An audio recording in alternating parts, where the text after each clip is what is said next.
What's up, YouTube? I'm Robert, and this is the B1KER Bar, episode 49. Today, we're going to be talking with Enve Composites. But before we do that, there's a couple of things I got to get through. You guys know the deal if you've been listening for a while. If you're a new subscriber, thank you for coming by and subscribing and checking out the show. I'm really stoked how well the channel's been taken off. I was a little nervous whenever I first decided to break it off the regular B1KER channel, and you guys have been coming through real strong. So we hit the goal that I wanted to hit last week. So we're ready to go, and that's super impressive. I gotta thank everybody out there that decided to hit that subscribe button. If you haven't done it yet, go ahead and do it. You know where it's at, I'm sure. Hit the like button if I make you laugh. If you don't like it, you can hit the dislike button twice. It doesn't matter to me. So anyways, I also want to thank all the guys on Patreon that support the channel. Honestly, wouldn't be doing it without you guys. I know I say that every week, but it definitely means a lot for you guys to support me. I'm humbled every time I get one of those notifications. So if you want to check out the Patreon, go for it. It's at patreon.biker.com. So B1KER is B1KER.com. Those of you guys that are listening on the podcast apps, do me a favor, go out there and write a little review. That would be awesome. It helps the podcast gain some momentum. And I know most of you guys are checking this out on YouTube anyway, but it is what it is. So let's talk real quick about the sponsor. I'm actually wearing Jake's shirt today from Project 321. If you're looking for a new hub set, I've been talking about them for a while. These guys are rock solid hubs. Definitely been running them since they were down in Fresno, but now they're up in Bend, Oregon, where all the good beer is and great riding as well. If you haven't been to Bend, you should check it out for sure. They got a magnetic drive instead of a bunch of pawls and springs. So that's nice because when you're working on it, those springs, they always go all over the place. If you want to see some more in-depth stuff about Project 321, swing by the B1KER channel. There's a couple of videos that I did with them. You get a good feel for who Jake is. He's a great guy. And if you're looking for a hub that has good engagement, they have one that's 216 points of engagement. And they basically got every color you want, even turquoise for you Yeti guys. So with all that being said, let's go ahead and get started. I'm going to bring on our guest today. It is Jake from Enve Composites, Jake Pantone, right? That's right. How's it going, man? Oh, it's going great, man. It's a beautiful sunny Sunday here in Ogden, Utah. Ogden, where's that at? We're just north of Salt Lake, about 40 minutes. Oh, okay. 35 miles north of Salt Lake, and then I'm just a little bit east of there, actually. So. Oh, sweet. Is that where Enve's located at? It is. Yep. We're born and based in Ogden, Utah. So you guys got some good riding up there, huh? Oh yeah. So, yep. Go ahead and let us know what is it you do over there. So my job title today is VP of Product and Brand / Consumer Experience. It's kind of a long title, but long story short, I oversee our product development pipeline from a development standpoint, and of course the brand's positioning. And being that Enve is such a product focused brand, that is really that's really what ultimately leads and guides the consumer experience. So long story short, I oversee all of that. I hear you. I love how you said today. So that gives me the idea that you've been there for a while, I take it. Yeah, no. So I've been at Enve since 2006. So I think my official date as far as any record goes is 2007, but I was there before that. I was one of the first 10 hires. I think that's pretty safe to say. So maybe first 10 or 15 hires if you count people that were sort of moonlighting with two different job descriptions. Yeah, totally. There's a couple businesses being run by the same owners at the same time. But so I've been at Enve since then. I think that's 13 years we're going on now, officially. So I take it you know the history of the company pretty well then? Yeah, I mean 13 years is a long time, but I know the highlights. I can, Yeah. How did Enve get started? No, yeah. So all right. So I mean basically Enve was founded by writers. there was so if we go back to say 2005, there was a group of guys and the original founder Jason Shears who were working at the time at Reynolds Composites, and so at some point in time, they left Reynolds and had this idea of how to build a better carbon wheel. So Jason had this idea. He's like, I learned a lot working at Reynolds. Some of the other guys had worked at other manufacturers as well. We had guys from Easton, and one of our engineers worked at Easton and GT and Specialized, and another guy had been at Reynolds as well. And so anyway, this group of guys that had worked together on an engineering teams at those other industry companies, they got together and said, there's ways we can do this better. There's ways we can make a better fork. There's ways we can make a better wheel. And really, if we're starting from scratch, we have all that opportunity to do that. And so there's that group of guys. And then on the other hand,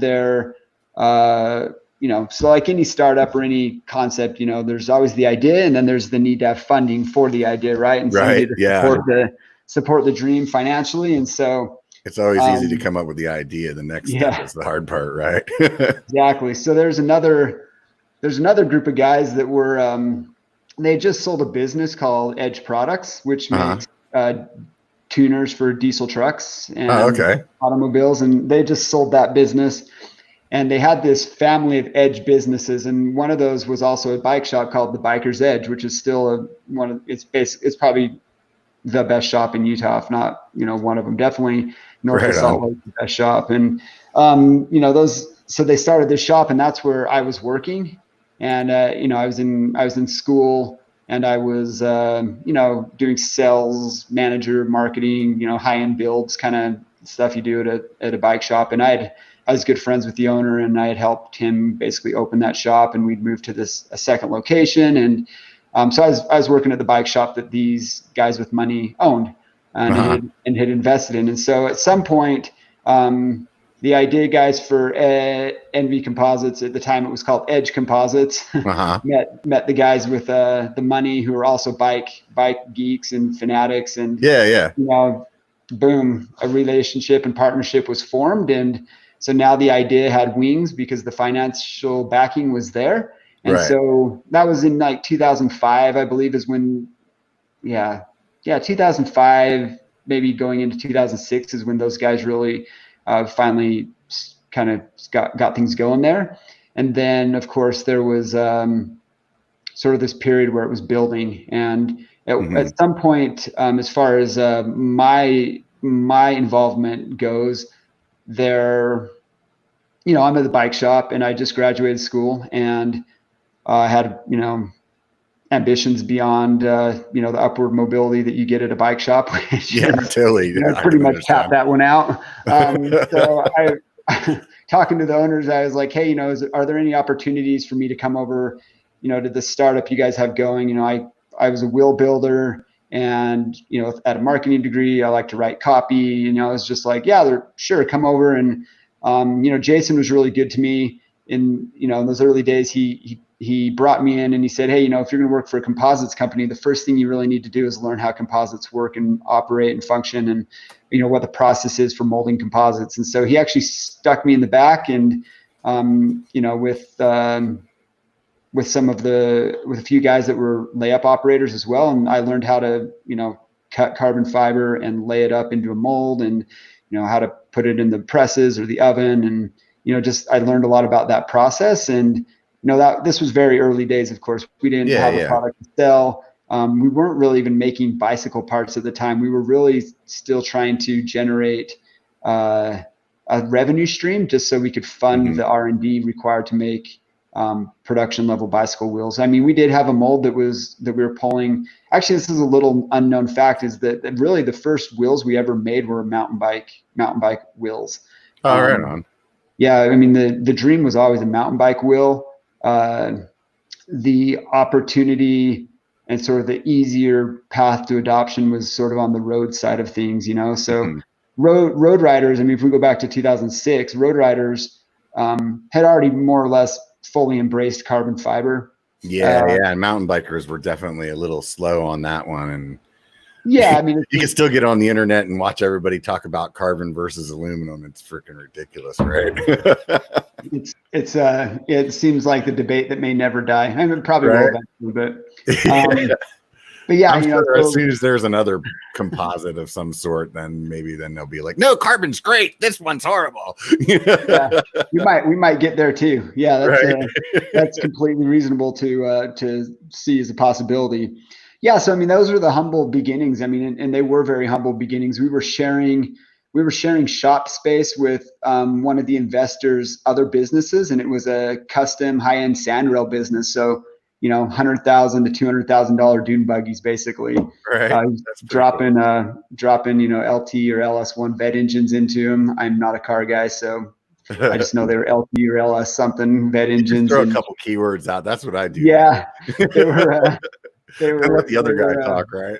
Yeah, they were building these sandrail dune buggies in the back, and then, you know, in 2008 when the market fell out, all that business basically went away. You know, when the housing crisis and the housing market fell out, and the whole financial crisis of 08, 09, that business really fell out, and, you know, the bike, the composites thing was starting to pick up steam, and by 07 we had. I think 2007 was our first year that we went to Interbike. Back and, when there was such a thing. Was it still in Vegas then? Oh yeah. Yeah. I heard those were the good days. I didn't get to go to that until basically the last one that was up there in Reno. And everybody that I talked to up there was like, man, you should have been when it was back in Vegas. It was crazy. No, the Vegas days, I mean, I have fond memories of Interbike. I'm not sad that it's gone, but you know, I definitely have some fond memories of those days. I mean, I mean, it was a big show, and it was a good gathering. And at the time it was sort of the main gathering for the bike industry, and, you know, dirt demo was always fun, but that was our first sort of retail showing. So you guys showed up there with what? Just the bike wheels, or were you doing anything else? Or so we'll back up a little bit. So the first products we actually made we were contract manufacturing for a kayak paddle company. We did a little bit of work for Black Diamond. So we were making whitewater kayak paddle blades. Yeah, I know what you're talking about. Yep, and then the handles as well. We did a little bit of work for Burton Snowboards, some work for Black Diamond. We made the, you know, original carbon ice axe handles that are still current on a product called the Cobra, I believe.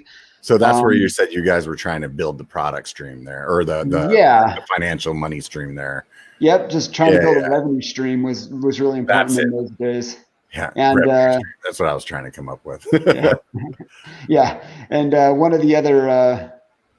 The other revenue stream was tubing. Like, one of our engineers had, you know, carbon tubing is a fairly, you know, lucrative business, and there's a lot of uses and needs for carbon tubes. So everything from custom tubes for custom frame manufacturers. So we got in early with a lot of the custom frame manufacturers, making custom carbon tubes for them. You know, a good example is Parley Cycles. You know, they make a custom carbon bike, and, you know, the time they'd have 3 or 4 different weight tubes based on whoever you are as a rider. So if you're a super light rider, you'd use a different tube set than if you're a heavyweight Clydesdale rider. And so we would make those custom tubes and started working really closely with them, and our reputation started to get out there amongst the frame builder community that, you know, there's a small startup out of Utah that will make, you know, carbon tubes for you. And so we did that. And then also at the same time, we brought to market our first carbon road forks. And so the carbon road fork was just an opportunity waiting to be seized, because at the time, a lot of the staple or house brand aftermarket carbon fork companies were sort of going out, can't really say going out of business, but they were ceasing their fork operations or getting out of the fork business is maybe a better way. So Reynolds stopped making forks. You know, it was Alpha. So here was a product that people were buying, but for whatever reason, the other companies just were kind of letting it go, and you guys saw an opportunity. Yeah, I think the difference is so at the same time, the big OEM manufacturers started making their own forks. So if you're a brand that had been selling forks for, at a high volume for years and years, you would have just seen that volume declining. Whereas we're starting down here at 0. Right. And so every fork, a steady rise in business. And so while all those businesses that had built a whole infrastructure around selling forks recalibrated, we didn't have anything to recalibrate against. We were starting from scratch. And so right, because some of those companies, they would be maybe using another, like a well-established company already to build that, but some of them went out and then started doing it on their own, right? Yeah, there's a little bit of that for sure. I mean, the vast majority, though, you just look at, like you take the big 3 or 4, you take Trex and Specialized and Giant, and a lot of those brands just they were just, some of them will be like subscribe, like subbing out a smaller company, like somebody like you guys, or in that case, maybe it was Reynolds or something like that. Like, hey, make my fork and then we'll brand it and it'll be ours. But I think there's a certain point at which they were like, hey, I can go overseas and kind of set this up and maybe cut that guy out. You know what I mean? Yeah, so, 100%.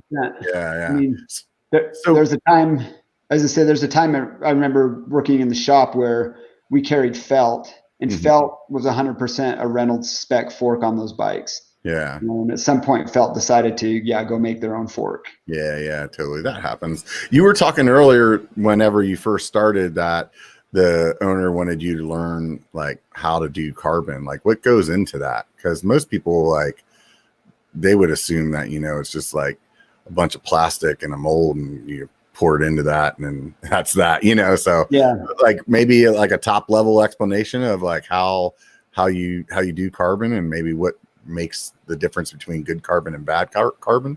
Yeah, sure. So I think there's definitely, maybe not a misunderstanding. It's just a lack of transparency or a lack of, a lot of people's, it seems like, just sort of like magic, maybe how these carbon parts come to be in existence. Yeah, but totally. A big misconception with carbon is that it can be automated, and there, in the going on, 15 years that I've at least been involved in the carbon manufacturing business, we've definitely seen steps towards automation, but really carbon is still very much a hands-on, craftsman type process. So, basically the way we do carbon, there's multiple ways to manufacture a carbon part.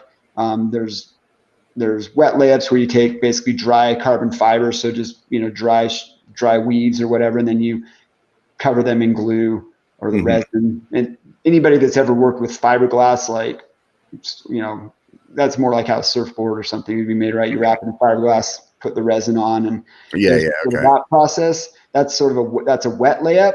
And then what we do is we use pre-preg. So, but basically what we do is we order our carbon fiber, and it already has a resin system impregnated into the fibers. So basically what we get are these big sheets, these big rolls of carbon fiber that have already been manufactured. So we order them to our spec.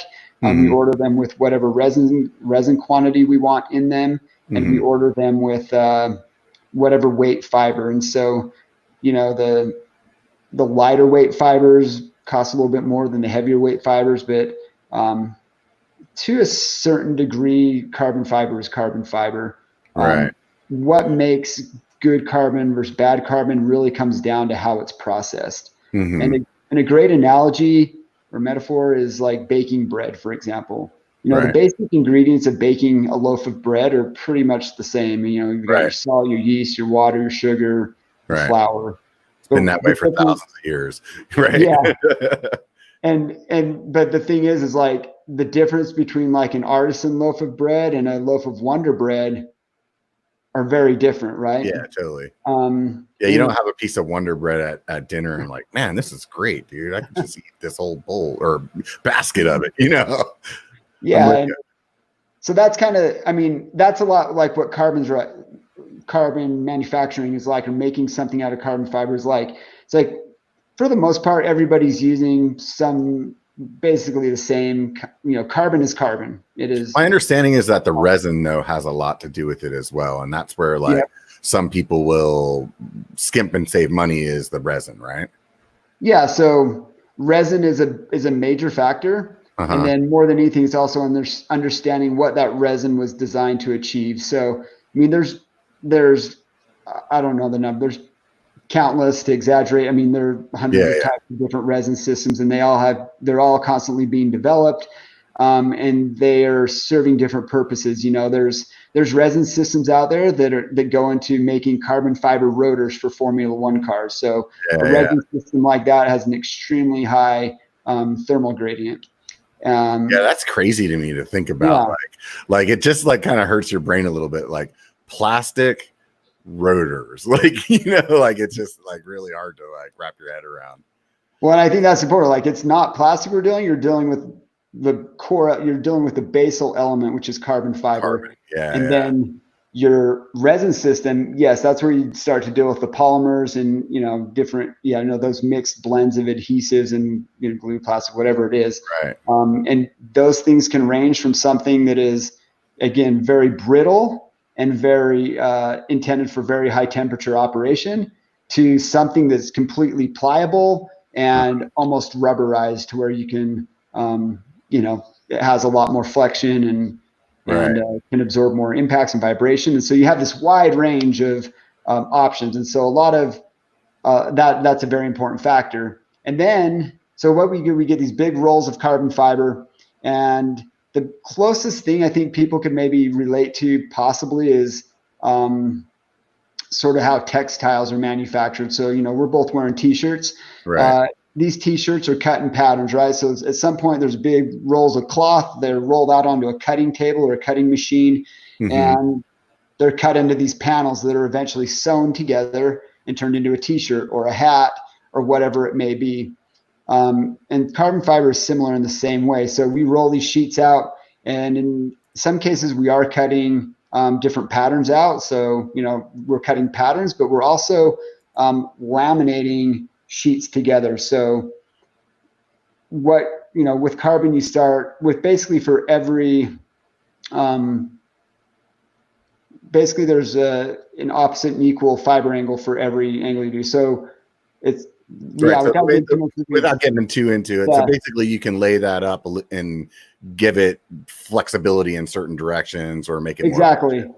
So, I mean, if these are fiber angles and they're all running this direction, it's going to be pretty stiff this way, but really flexible folding like this. And then to stiffen the whole thing up, to balance the structure, you would overlay some fibers running the opposite way to create that weave or that mesh. And so you're, 45 degree plus or minus 40. So these angles have a major impact on what the ultimate product is designed to do. So is it a handlebar? Is it a wheel? Frame tubing? So that's where the layup really like makes a difference, and that's kind of like the artisan bread maker that you were talking about. Is absolutely how well the layup is. I want to ask you a question. Obviously, we're on this interview, right?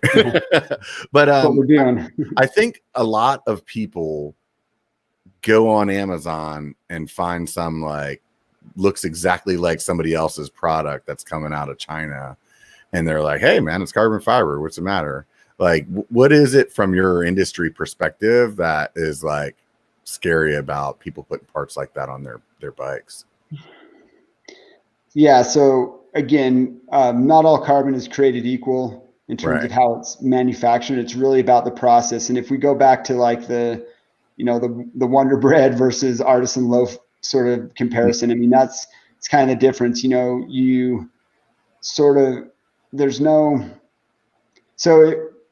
There's just that difference in terms of the quality and the time and the attention and sort of the nutritional value, your well-being, your safety that applies to both those parts. With us, we're a real company. So we have customer service. We have, it is our job to ensure that our customers are satisfied with the product. That means we're making a safe product that improves the ride experience. a company making inexpensive carbon parts and selling them on Alibaba or the internet anywhere, whatever sites pop up with those parts on them. Right. There's not a company backing it. There's not a customer service team backing it that cares what that is. They're simply selling your product with the only promise that it's going to be inexpensive. And not that it's not going to snap whenever you don't want to smash your face off a rock. And maybe it snaps, maybe it's strong enough, maybe it's not. Is there a test report? Is there an engineering team that can tell you how strong that product is? Where did that product come from? And, who is behind it? And, if something does happen, what's your recourse should something happen? If you break a handlebar, who do you call? If you buy a cheap Asian built wheel set, do you have recourse in terms of like if something happens there?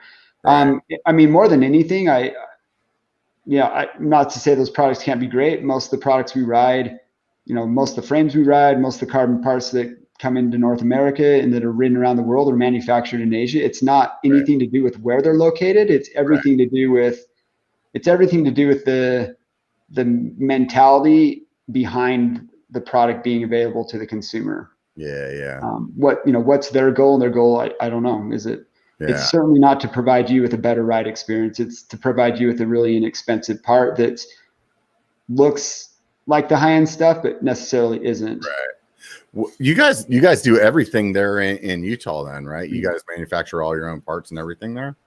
No. So, I mean, this goes back to the founding and the roots of the company. I mean, yes, we were founded in Ogden, and to this day, 100% of every rim and wheel set we've ever made has been made in Utah at our facility. And still to this day, we make all of our rims here, and we will do that forever. As a small startup, we were limited resource-wise, both on space, personnel, everything. So, with ambitions to grow and to branch out into different categories of components and bar, stem, seat posts, where there's less sort of IP to protect. We, from our very early days, we had started basically sourcing projects to build manufacturing capabilities overseas, and we still have those to this day. We're part owner in I was going to say a well-known, but it's not really a well-known, but we're part owners in a very reputable factory in China that manufactures some of the most sought after frames and components in the world. So, many of the people listening to this podcast, whether they own Enve or not, are likely riding a product that came out of this factory. But it was a new startup factory that I don't know how many years it's been now, but we have a small stake in the factory, and so that's where we make. So over the years, we'd had a variety of different manufacturers, and as different things changed, we pulled products out of them, or we moved to a different factory. And today, all of our parts are coming out of this one consolidated factory in China. When I say all of our parts, I don't mean all of them. I just mean all the ones that we make over there. So we make some handlebar. A lot of our handlebars. So all of our drop bar bike, or all of our handlebars. So road and mountain bars. Some of our stems, our seat posts, and forks come out of this factory. All of our wheels, and some of our stems, and a few other one-off products all come out of Ogden. Right. So it's a mixed sourcing to achieve the growth and the capacity to deliver the products people want. What's the warranty on the wheels when you guys sell the wheels? Because I can tell you, like, I have a set of Enve wheels, and man, my experience with customer service has been like spot on. Like every time I've had anytime like I've had any problem, like I busted a spoke and I like took it to the shop. I was down in Sedona, and I broke a spoke, just kind of like whatever you do, right?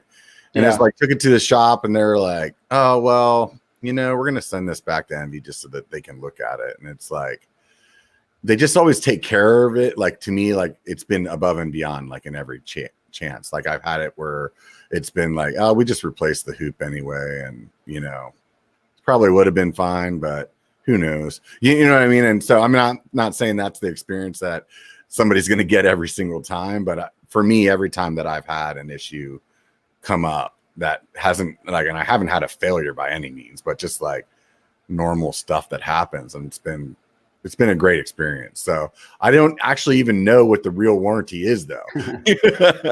No, it's it's an important part of our history, honestly, our customer service. So not to sound like a politician, not answering your question, I'm going to answer your question. But that's one of the benefits of Enve being a US based brand, because for the majority of our customers, we're accessible. And that's always been a goal of ours. In our very earliest days, if you were to have called us, it was either me or Johnny or Jason that was going to answer the phone. Like right. You're basically going to get 1 to 3 people to answer the phone, and we were going to handle your problem or your question or whatever it was. And that was, to us, like that is sort of the promise of U.S. manufacturing and being a business. Like it's cool. Like, yes, we manufacture product in Utah, and we're super proud of the fact that we're U.S. made. Yeah. But again, it's not beating our chest just around the nationalistic U.S. made mantra. It's really about our ability to be dynamic and to deliver the best service and product possible to the consumer. So when somebody calls, we take care of them. And so early on, we set a warranty for wheels. We looked at the scope of the market. This was probably back in 2009 or 10 when we originally came out with an official warranty policy, and we set a warranty for 5 years. Yeah. And that we were launching mountain bike wheels, and we had Santa Cruz Syndicate on the product, and it was a really exciting time for us because we were finally starting to gain traction with carbon in the dirt. And we said, we really need to let people know and understand how safe the product is and how confident we are in the performance. And so at the time, we launched a 5-year warranty, which was unheard of at the time. It was 3 years longer than about any other wheel warranty, where most wheel warranties were about a year. Yeah. And when you're buying an aluminum hoop back before, I think it's funny too, because nowadays people have this like idea that this thing should be like last for the rest of their life, and it's like, dude, it's a wheel, man. Yeah. So even riding bikes, these things break because we're like beating the hell out of them, Yeah, that's a topic we can cover as well. But so over the years, you've seen warranty get more aggressive, and after a while, I was like, okay, well, what's better than 5-year? And other brands started coming out with these like lifetime promises. Right. And for guys that ride a ton, I know there's some of you out there that have been on the same bike for 3 to 5 to 7 years, and more power to you. You're getting your money's worth out of that bike. But the majority of really core riders that are riding 3 to 5 to daily times a week, they're not on a bike for more than 2 years. And so that's not, I guess that's really neither here nor there, but there's sort of this thing on the backside in the industry where like we all know that lifetime is really not lifetime. It's that's why every lifetime policy has a like original purchasing person clause. Exactly. That's really how it works. But for Enve, we're not, when we were a really small company, we didn't really have a legal team, and we didn't have any sort of obligations to anybody else. We had this 5-year warranty. It covered impact damage, and it was great. As more and more brands started coming out with these lifetime warranties, we saw the need to modify our warranty to just from an optics standpoint to give the consumer confidence that Enve has their back. We always have. We've always covered impact damage, and to your point, most of our customers would be able to say they've had the same experience that you had. Like we make it an effort to take care of our customers, because we realize that the product is one side of the experience, but then just support and service is the remaining. It's like all the things that happen after you've swiped the credit card. Are at the end of the day, people want the longer warranty because the price of entry is a lot higher, right? You can buy a good aluminum hoop for like $100, right? Yeah. For sure. So like on the low end of a hoop for carbon, you're probably at like 5-6 bills, and a better one is, much higher than that. I don't know what you guys are right off the top of my head, but I would imagine a wheel set's 2K, right? Yeah, I mean, yeah. So you're between I mean, for Enve, you're between $650 a rim to just under $1,000 for a rim, depending on what you're looking at. Right. But I mean, so I mean, our official warranty policy today is we still have our 5-year factory warranty, and then what we did is we carved out a new policy or new program called our lifetime incident protection. And so what that does is basically the 5-year warranty covers manufacturer defects. So it's the stuff we could potentially screw up. It covers you against the stuff that Enve screws up. That's what the warranty is all about in its truest sense. And then we have this lifetime incident protection policy, which is for all the stuff that the rider screws up. It's not our fault you cased a jump. It's not our fault you ran your wheel over, backing it over in the parking lot. It's not our fault you ran your bike into the garage. But we do value you as a customer, and we do understand that shit happens, and we want to take care of you. And so it's kind of like a product replacement, basically. Totally. I mean, we don't. Yeah, if you're the original owner and you have proof of purchase, the lifetime incident protection program says that if you crack a wheel, or if you get in a wreck racing your road bike or run it into the garage, we'll replace your product at no charge. Oh, no charge. No charge. Yeah, it's not a crash replacement where it's 50% off. It's a straight up replacement. Oh wow, I didn't know that. Yeah, that's pretty good, man. I know that's one of the things that people all talk about Santa Cruz's wheels for, because they have that like no questions asked kind of deal. But we don't. Yeah, I mean that was them.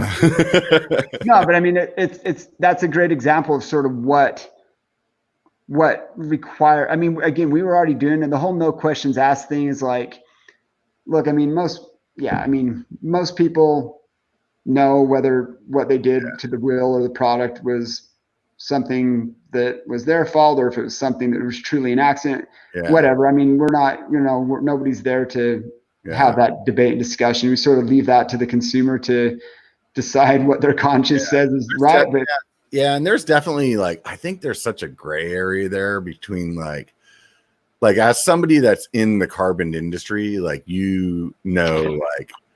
probably within the first 2 seconds of a conversation, whether or not it was your product failed or the rider screwed up, right?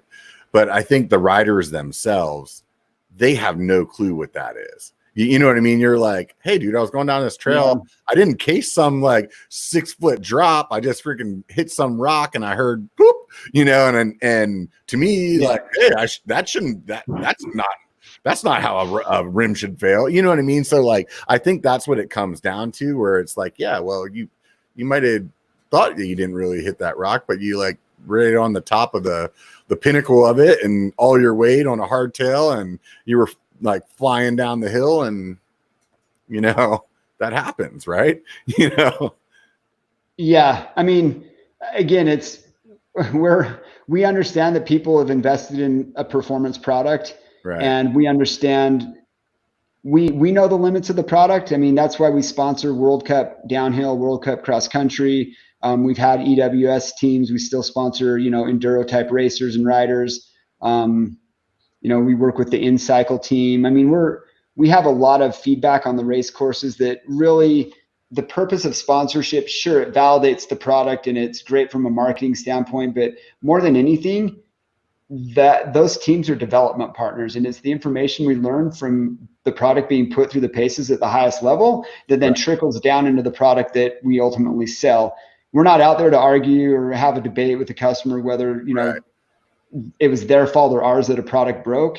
We just want to take care of them and keep them happy riding Enve. And it's our job to ensure that their experience from their first pedal stroke to, ultimately I've heard with Enve.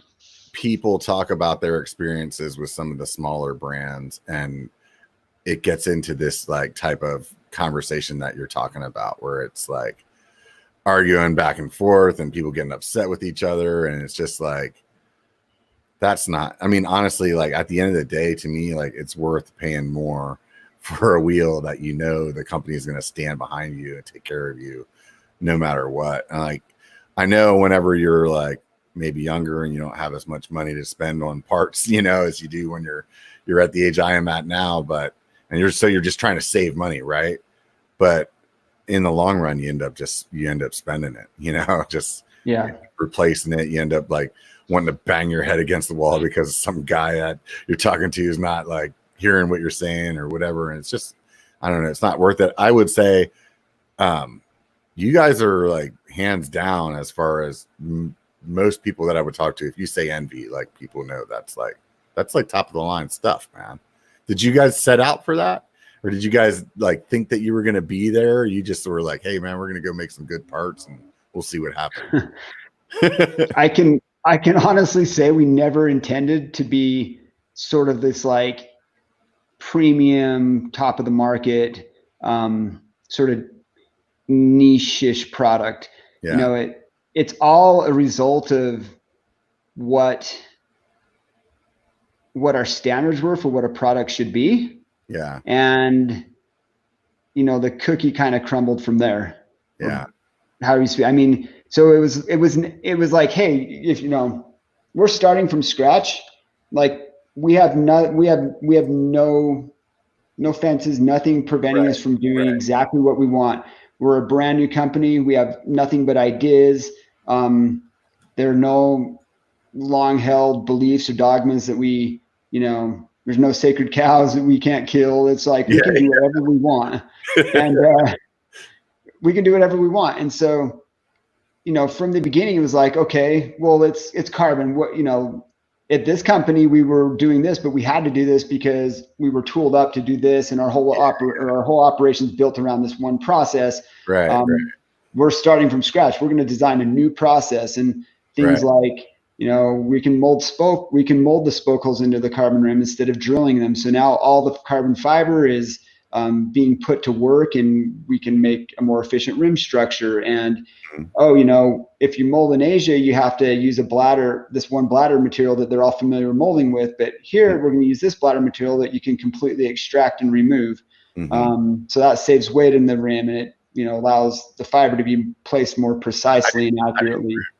I didn't realize you guys mold the yeah, man.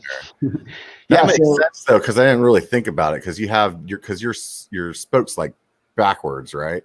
It's like the way that it's historically, like, it's been an internal spoke nipple. With the launch of our we've had internal. We just recently launched our foundation line, which is a more price point. It's a $1,600 wheel set instead of a $2,500 wheel set. So it's, you know, it's a more affordable to the masses carbon wheel set, but it has a molded spoke hole for an external nipple. So go ahead. The key there is basically carbon is string and glue, right? As we talked earlier. Right. And so if you drill a hole through it, if you know, you basically cut all the carbon fibers if you're just drilling the hole. Right. If you mold it, we're basically just parting the fibers where the hole for the spoke hole needs to be. There was a stronger structure that I've talked to in the past, and they were saying, you know, well, buy a 28 hole hoop instead of a 32 hole hoop because it's better structurally because of less holes being drilled, you know? Do you feel like that's accurate or no? I can tell by your face. It's like, I don't know if I'm. No, I mean, it's. I mean, I don't know. No, not necessarily. Like the spoke count really comes down to, you know, distributing, you know, the weight and the loads and the forces across more spokes than fewer. One of the things early on was with carbon rims versus aluminum. You know, the carbon itself, it carries load under tension really well, and so, you know, you just don't need as many spokes in a carbon rim as you do in an aluminum rim, in terms of just maintaining the structural integrity of the wheel. There are other reasons one may choose to run a higher spoke count. So what would be a reason that you would want a 32 instead of a 28? I mean, from being like size biker, not little. Yeah, no, I mean, you could argue based on the hub and the crossing pattern that you want to do. So say you really want to do a 3-cross pattern, you could talk to, yeah. So say you want to do like a higher cross, like a 3-cross versus a 2-cross or something, or you want like a damper ride quality for so you could go 32 spoke and you're going to get a little bit better spoke angle tangencies. So it has to do with the layup of the spoke. Yeah, it has everything to do with the lacing patterns of the spoke and the hub, and how it becomes a wheel, and then also again like how the weight of the rider.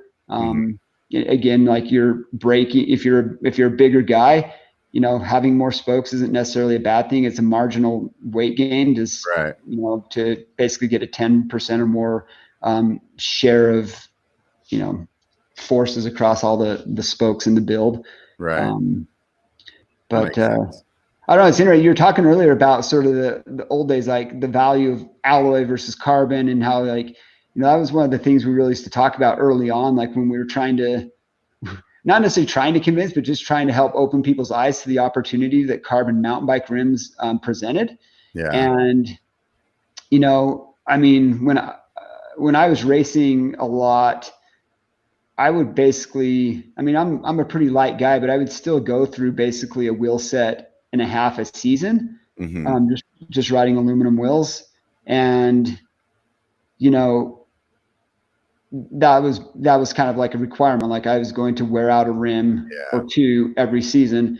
And with the carbon rim, it doesn't have a memory like aluminum. So, the carbon rim, when it comes out of one of our molds is absolutely perfectly flat. If you've ever taken an aluminum rim and built it, you can lay it on a table and they're not always perfectly flat. Sometimes they're slightly bowed because when you're fixing with the spoke tension. Yeah. So when you're building an aluminum rim, you're bringing everything into true and round, and it's this process. With a carbon rim, you're not doing any of that. I mean, if the rim is not straight or out of round, it's because you're forcing it to do that with a bad wheel build, right? And so the point is we came out with this 5-year warranty, and it was really because the wheel could very well potentially last you 5 years. And at this point, back then that was all kind of conjecture because we didn't really know how long a wheel was going to last somebody. We knew that being carbon, there's no reason, it doesn't have a fatigue life. So the longer you ride it, it doesn't degrade, so to speak. And here we are, 13 years later, in some cases 15 years later, for some of those very early prototypes that some of our buddies around here are still riding. And we still see wheels. We still see like our original XC and AM wheels on people's bikes out in the world. And they're 10 years old at this point. It's pretty cool. It's kind of crazy. It's really cool though, honestly. I mean, it's definitely, if you have a product that lasts that long as a consumer, that's amazing. And then as somebody that's building something like that, feels good, man, to go hang your hat on the wall and be like, dude, we actually like build a product that can last that long. That's pretty awesome, man. Yeah. So, you had talked earlier, you'd asked earlier, like, did Enve set out to be a premium or a high, whatever, I forget the question, but it was essentially, did Enve set out to be sort of like this niche premium brand? And the reality is no, that's just sort of what worked out, how it ends up when we basically said, here's what goes into making a wheel. Here's the R&D. Honestly, this is what carbon road wheels, this is what people were at the time, this is what people were paying for carbon road wheels and continue to pay. And we said, okay, well, we can, based on margin structure to the dealer and to everybody, and for us to be a viable business, this is what a wheel costs. And, today the market landscape is very different than it was in 2007. We were basically the only game in town with carbon mountain wheels. Back in 2007, 8, 9, 10, 11, 12.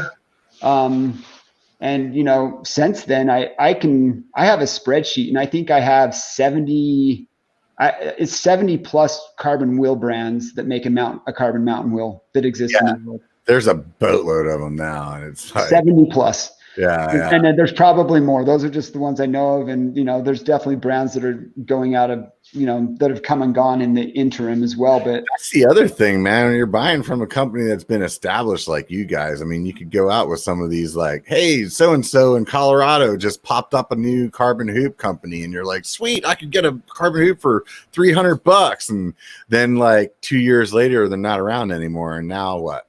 How'd that warranty work out for you then, Yeah, I mean, it's, ultimately our goal is to, and we do deliver on this promise for most people. I mean, warranties are great. Yeah. What's better than a warranty is never having to use it.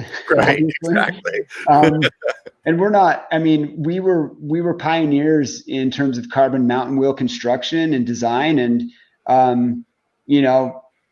we've made huge improvements in the more than the decade that we've been making carbon mountain wheels. And like, what's crazy is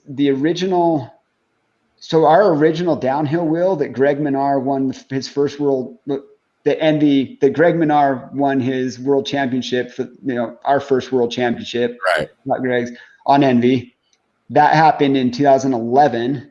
And that was on a rim that was called the Enve DH. It was a prototype. It was basically our all mountain. It was like our all mountain mold that just had a bunch of extra carbon built into it, and some other things with it as well. Like we had this new resin system that we use. Speaking of resin systems, and anyway, that wheel in our lab, in terms of its impact durability, took a 12-inch impact. Okay, so we have this impact fixture that we've been destroying carbon wheels with since 2006. So it's like a big weight on some sliders, and you just drop that thing down there and see what happens. I've seen that. I've been at Cali Protectives. They do helmets and protective. Yeah, same kind of thing. Yeah. There's a lot. Yeah. So it's an impact test. So basically they're just they're big dumbbells. And there's a mandrel. So it's designed to basically mimic a square, like a sharp edge, like square edged hit. Right. And so it's a pretty pointed mandrel, and we put a tire on, and the tire is a 2.25, so it's a really low volume tire. Right. It wasn't so low volume back in 2008 back then 2006, 7, 8. Yeah, it's funny. 2.25 was far more common, but we used this 2.25 tire, and oddly enough, it's a Kenda tire, and we've been using the same tire for impact testing ever since. Yeah. And the only reason we use this tire still is because at the time it was the only tire we could find and buy that had the exact same casing and carcass construction between a 26, a 27, and 29-inch wheel. Oh, and originally it was just a 26 and a 29. Yeah. But yeah, it was the only tire we could find on the market that had the exact same construction across 3 sizes, because we were making rims in 3 diameters. I guess that would have been more like 2014 or 13. That's funny that you said that about 6, 7, 8 though. I remember because I've been over 200 pounds no matter what. Like that fluctuates to like fat guy right now to like in shape. Rob is like barely over 200 pounds and loves to eat chicken wings and drink lots of beer, is well up into the 280, so but what I'm getting at is like no matter what, I'm always been a big guy. So even back then I remember I was running like a 235 tire, and people were just like, most people were running like 1.9 or 2.1s, and I was using that because I needed the grip, and it's funny that you say that, because I remember that, and it's just like, it seems so odd now. I mean, you see a guy with a 235 on their wheels, and you're like, they're cross country racer. Yeah. What's up with that thing? I don't know what's going on with that thing. No, I mean, our World Cup cross country team is racing 2.3s or 2.5. Yeah, it's crazy. I remember same time frame, I bought a bike that was like 5.5 inches of travel, and everybody was just like, what are you doing? You're gonna race downhill? I'm like, no, dude, I'm riding the stuff that we're riding. And it's like, now these guys are out there with these like a Santa Cruz mega tower that's got 170 or 180 mils of travel and 29-inch wheels, and they're running like 2.8s on them or something like that. It's like, holy cow, look how much suspension that people are using now. Yeah, no, I mean, funny. Yeah, so yeah, I mean, long story short, like the world's changed a lot, but I mean, this impact test we do because we need to keep our data, to show relevant progress year over year. We continue to use this tire, but the good news is like more volume just protects your wheel more. So we are testing to a very aggressive standard still.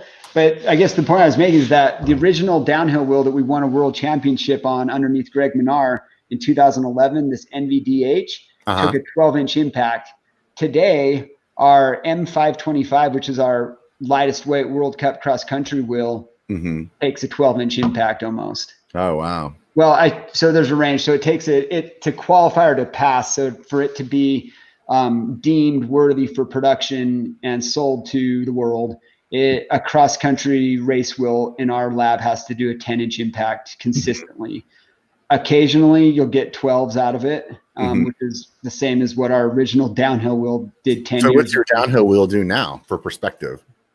Not to even lie or embellish this at all. We're currently building a new drop test fixture because our current fixtures are maxed out, meaning from the maximum height that the fixture will go, we can't break our current downhill wheels.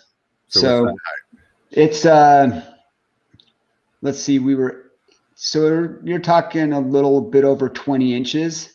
Wow. So almost twice. Yeah, more than. I mean, I think we're currently sitting around 20 inches. And that's just on this current generation.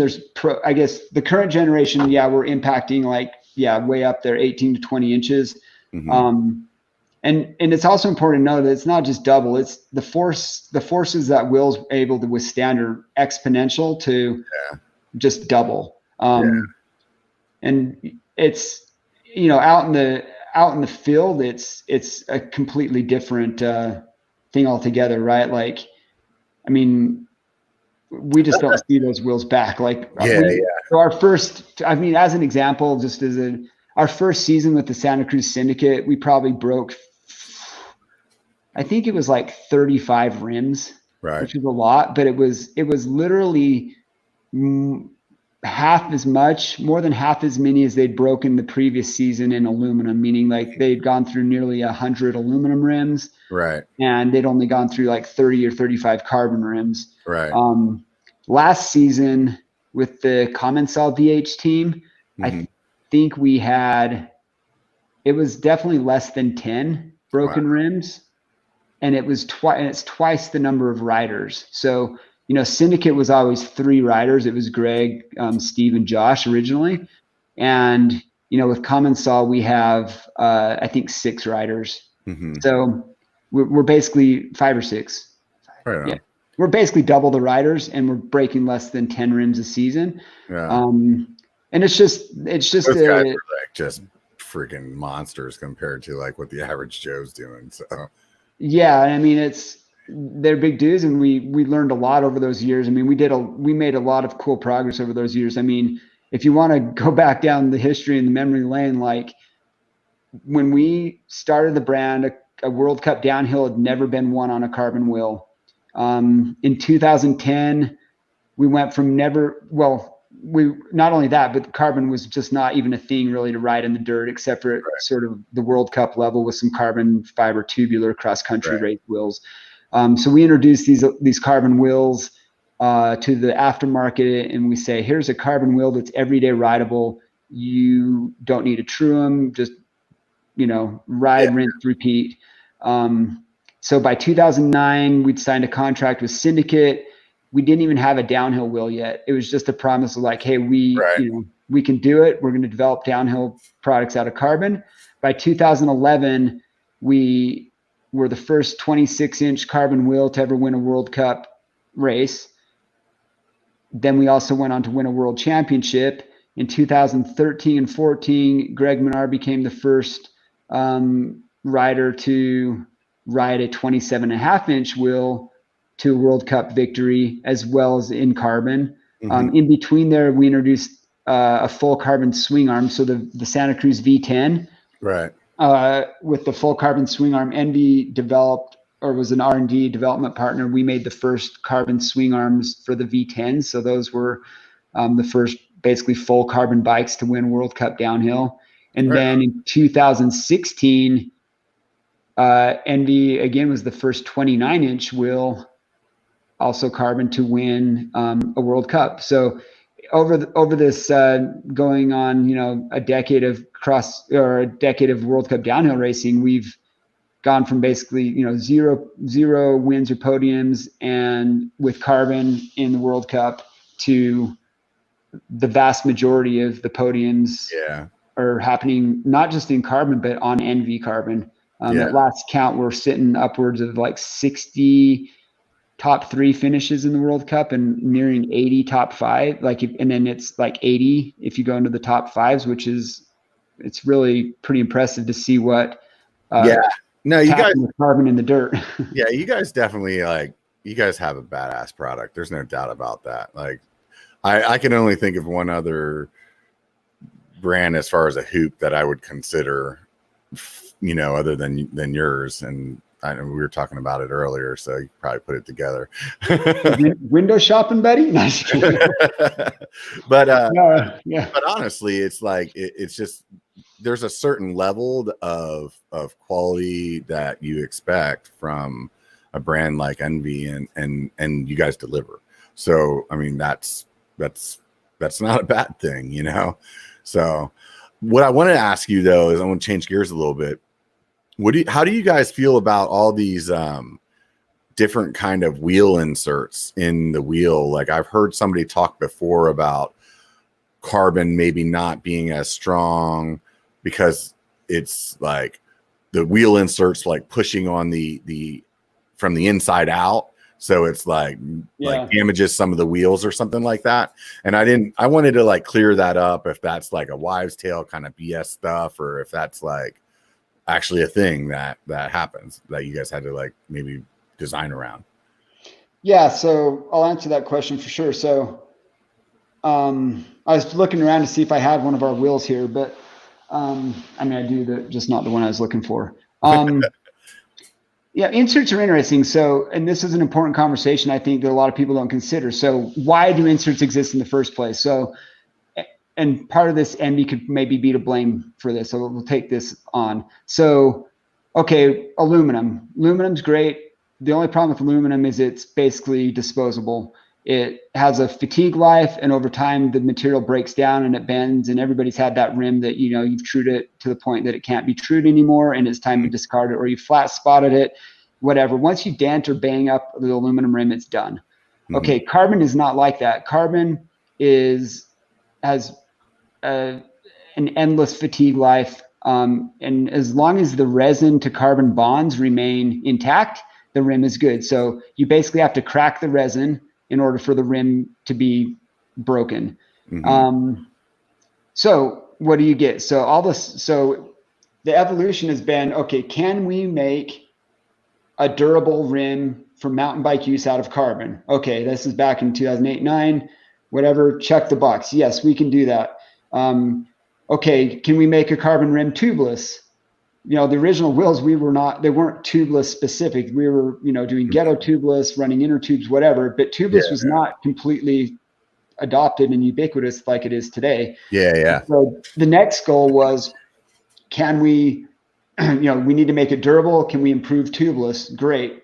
Okay. So now the next step is we have this really robust and stiff, strong carbon structure, and it's tubeless. And go shred. Okay, so in 2014, we launched our first generation M series. So this is where we went from our XC, AM, DH 3-wheel line model. These had hook beads. They weren't tubeless. Actually, that's not true. The last sort of iterations of them were tubeless. But that's when in 2014, those wheels got put away, and the M series was launched. And the M series was hookless. They were tough as nails. They were stiff. And stiffness is another thing maybe we can discuss before the end of the podcast. And people went out and shredded on them, and we sold a lot of those wheels, and they're fantastic wheels, and there's a lot of them still being ridden today. The downside to those wheels, I'm trying to look at mine right. I think that's what I have on there, M series on my bike. You should, yeah. If you bought a wheel in the last, since if your bike's newer than 2014, it's gonna have an M series wheel on it if it's an Enve. So the leading edges are hookless, but at the time they were quite narrow, and so you have these two. If my hands are the leading edge of the rim, the tire in the middle. What we started seeing is our elite athletes and people that really get after it were pinch flatting tires, like. Not tubes. We're not pinch flatting the inner tube. You're actually slicing through the edge. It's usually right behind the knob and through the bead of the tire. Got it. You pinch flat it. So the reason for that is because the leading edge of the rim was quite narrow and sharp and stiff, and the rim wasn't really being forgiving, and so you just cut through the tire. Right. So now you have there's Enve, and then there's a bunch of new carbon rim manufacturers coming up and through the ranks, and they're making rims that basically are exactly the same. And so now you have carbon rims. They're strong enough to ride every day. They're tubeless compatible, and the user is now having a lot of issues, destroying tires. We took everything that used to wear. So the wheel used to be the fatigue point, the thing that wore out. And we shifted it to the point where, because the rim was so strong and durable, now it's the tires that are wearing out, whether they're being basically executed on a rock by pinch flatting them, but it was very rare that you would actually threadbare wear out a tire like you used to be able to do. And so we said, okay, this is a problem. We realized that, and so did a lot of other people in the industry. And this is when Huck Norris and many of these other inserts were born. And if you remember the original promise of inserts, it was very much a message focused on preventing pinch flats and protecting the rims. Some of them. Yeah, I know the guys over at Cushcore, they really stand behind that they're a suspension device. Yes, and that's been like the shift in. Yeah, it's like global warming to climate change. Yeah, it's like we started out here, and now it's like, okay, what's the message today? Right. Like that's kind of what the feeling I get out of the deal is, and it's not to disparage those companies at all. Like they make a product that provides value, and there's people that like it, and if people like it, I've got no problem with those products. I think that where I have a problem is just in terms of people not understanding that there are other solutions to the problem and really what they're doing. Because if you put yourself in like our shoes, we're developing wheels and expending great amounts of resources to make a wheel as efficient and refined as possible. We agonize over 15 grams in a rim. Okay. Like just trying to find like, what is the balance? Like how light can we make a gravity rated rim without compromising the strength and the other aspects of the ride that we want to focus on. And then to have a customer say, well, I know this rim is light and I spent all this money. I spent, $2,000 plus on this wheel set because it's light, because it's, rides like this, because it, dampens out all these things. I'm going to drop a half a pound insert. Now I'm going to go ahead and buy this rubber hose or glorified pool noodle or whatever it is, and I'm going to dump it into the rim. And now I'm compromising the ride experience, because anybody that's ever installed one of those things knows that it's not fun. Yeah. We've all heard the stories of the guy that has to cut his tire off the rim, even because he's still flatted with the thing in it. Yeah. And now he can't get the tire off the rim. There's added complexity. There's been some that, recently I saw a product that you have to soak in a bucket of water first so that it won't absorb sealant. That doesn't make sense when you put it in the rim. So the point is you're adding all this weight. It's at the worst possible place to add weight to a bike. It's at the outermost edge of the rim at the tire. And so long story short, to me, it's not a performance solution, and to Enve, it's not a really good performance solution for rim protection and anti-flat. If you like what it does in terms of volume and damping and whatever, more power to you. Yeah. But we have seen, and then anecdotally, talking to mechanics from the World Cup, it does seem that certain inserts can lead to broken rims where they otherwise wouldn't be broken, because you're leveraging the rim in a way that it wasn't tested and designed for. And so there are some rim manufacturers. There's some truth in that statement then. Oh yeah. I'll be honest. So it's been about 18 months now. We were doing some wheel testing, and I don't break wheels very often. I mean, I might do one a season, which may sound like a lot to some people, but I mean, I'm constantly testing prototypes and that. And so when I said, but I'll generally break like one rim, maybe two a season. And last year, the only wheels I broke had inserts in them. Really? And I think. What insert do you like to use? I don't like to use any inserts. So you were just testing them then? Yeah, no. We were just testing, because I mean, it's one thing to it's one thing to poo-poo a product just because it doesn't go with your narrative. But I mean, we're not that company. We want to understand what people are riding it with it.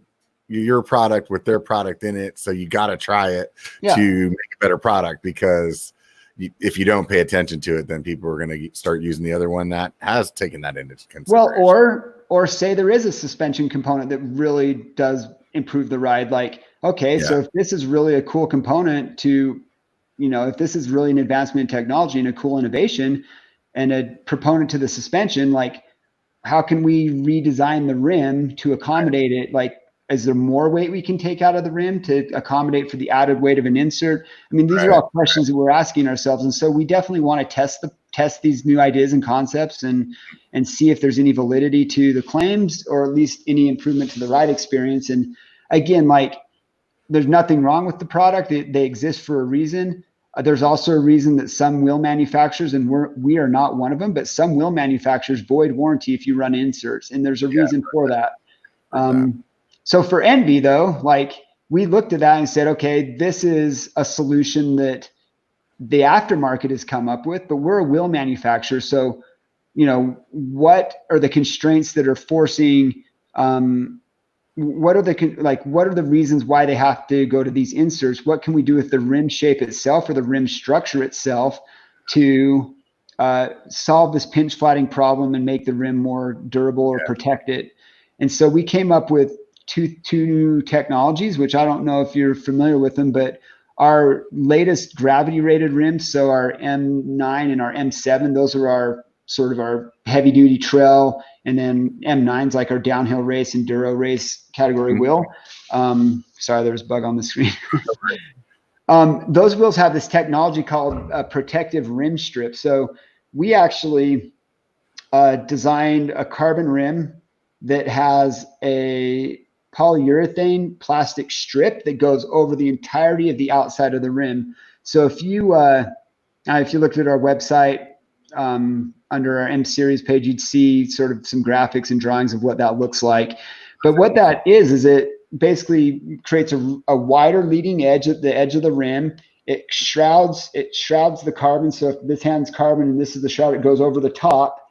And then the tire's up here, and as it bottoms out, as you impact it on the trail, it has a blunt soft edge to bounce against instead of a hard carbon edge. So now you're not pinch flatting the tire.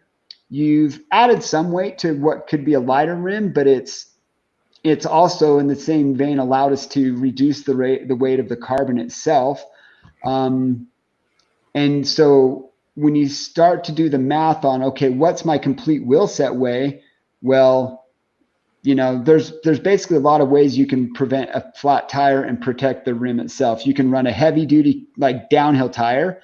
You could run like a double or triple, you could run, let's talk, maybe everybody's pretty familiar with like Maxxis. So you have like your double down casing, your EXO casings, your DH casings, and then the Silk super light something casing, maybe, I can't remember. But you have these like 4 casing levels. And, what we found in our testing is, okay, if you really love that damp suspension type feeling that is the promise of some of the insert brands, we found that you could essentially match that for less weight by running a downhill tire. Like, why are you running an exo casing tire with another 200-gram insert when you can just run a downhill tire that has thicker sidewalls, which also have a lot of the damping and the ride feel that we found to be very similar. The weight ends up being a little bit less. On my hardtail, I have a 2.8 tire, so they're pretty 2.8, yeah. They're in there, but I mean, like the sidewalls aren't like super like thick, you know, and so I put a cush core in that to stiffen up the sidewalls. So in the cornering, I felt like I could notice a big difference in it. Personally. Well, yeah. So that's a scenario that makes a lot of sense to me too, because you don't have the option to run a downhill tire with like a nice thick side, with big, thick, heavy casing that would support you. So in that scenario, that makes sense. And this was also one of the things that led us to the second technology. So we have this rim strip called protective rim strip, and it protects the leading edge of the rim and it prevents pinch flatting 100%. Like, it's nearly impossible to pinch flat a tire with this technology. Yeah, I've only had that happen to me a couple of times, but like I said earlier, I'm a pretty big dude, so I probably run a lot higher pressures than most guys. Well, this is another piece of the puzzle, though, is like how many, and we see this all the time because we get customers that call and they're like, dude, your wheels ride super harsh. I had these aluminum wheels, and then and then I switched to your guys' wheel, and in some cases it's their first carbon wheel, and others it's their first like 30 millimeter wide rim. But what they're not doing in many cases is they're not adjusting their tire pressure to the new volume that they're working with. So it's like they were running 35 psi or something in their previous bike and add 235s on it. And then they just bought this new bike and it has Enve wheels, or it has a 30 millimeter wide carbon rim, and they're still running 35 PSI in like a 2.5 or a 2.6 tire. And so they haven't made the adjustment in volume. And the same in terms of pinch flatting over the years, subconsciously or consciously, many of us as mountain bikers have just been running more pressure than we really need, or pressure that doesn't prioritize comfort and traction and rolling efficiency. It's about survivability. It's saying, here's the tire pressure where I know I'll never bottom out on the rim, or very rarely bottom out on the rim, in which case I'll never pinch flat, in which case, I'm willing to sacrifice a little bit of traction or whatever, because I would rather lose a little bit of traction than not finish a ride. So I'm totally with you there. Yeah. So we've all been there. And we said, okay, how do we fix that problem? Like, our job as a wheel manufacturer is Enve, like our mantra is to create a better ride experience. And so we said, well, we go faster if we can run less pressure. We have better traction. We have better confidence. If we can run the right tire pressure, how do we allow customers to do that without, without creating a scenario where they're just going to have a bunch of broken carbon rims all the time. Right. And so that's where these anti-flat technologies come into become very important, because if you're looking at broken carbon wheels, you want to know what the number one, leading cause of a broken carbon wheel is? Probably too low a pressure. It's riding it flat. It's riding it without your number one protection in place, which is air pressure in the tire. Okay, that makes sense. We go back in the day, like if we look at all of our warranty data, it's probably like 70% of all rims that were returned on warranty for impact damage were preceded by somebody that pinched flatted a tire.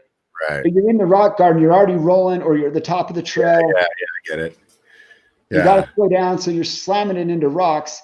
And like, carbon rims are not designed to be ran without tires. Their impact ratio, their impact damage, like, they're not designed to be ridden without tire on them. If we wanted to design a carbon rim to be able to run, flat, basically, like, that's a completely different engineering feat. But that's something a lot of people don't consider, is like, you keep air in your tire, the chances of you breaking a rim are very, very unlikely. And so we came up with this protective rim strip, which doesn't add, the goal is basically to keep it weight neutral in terms of where we were at. And then we have this other technology called our wide hookless bead.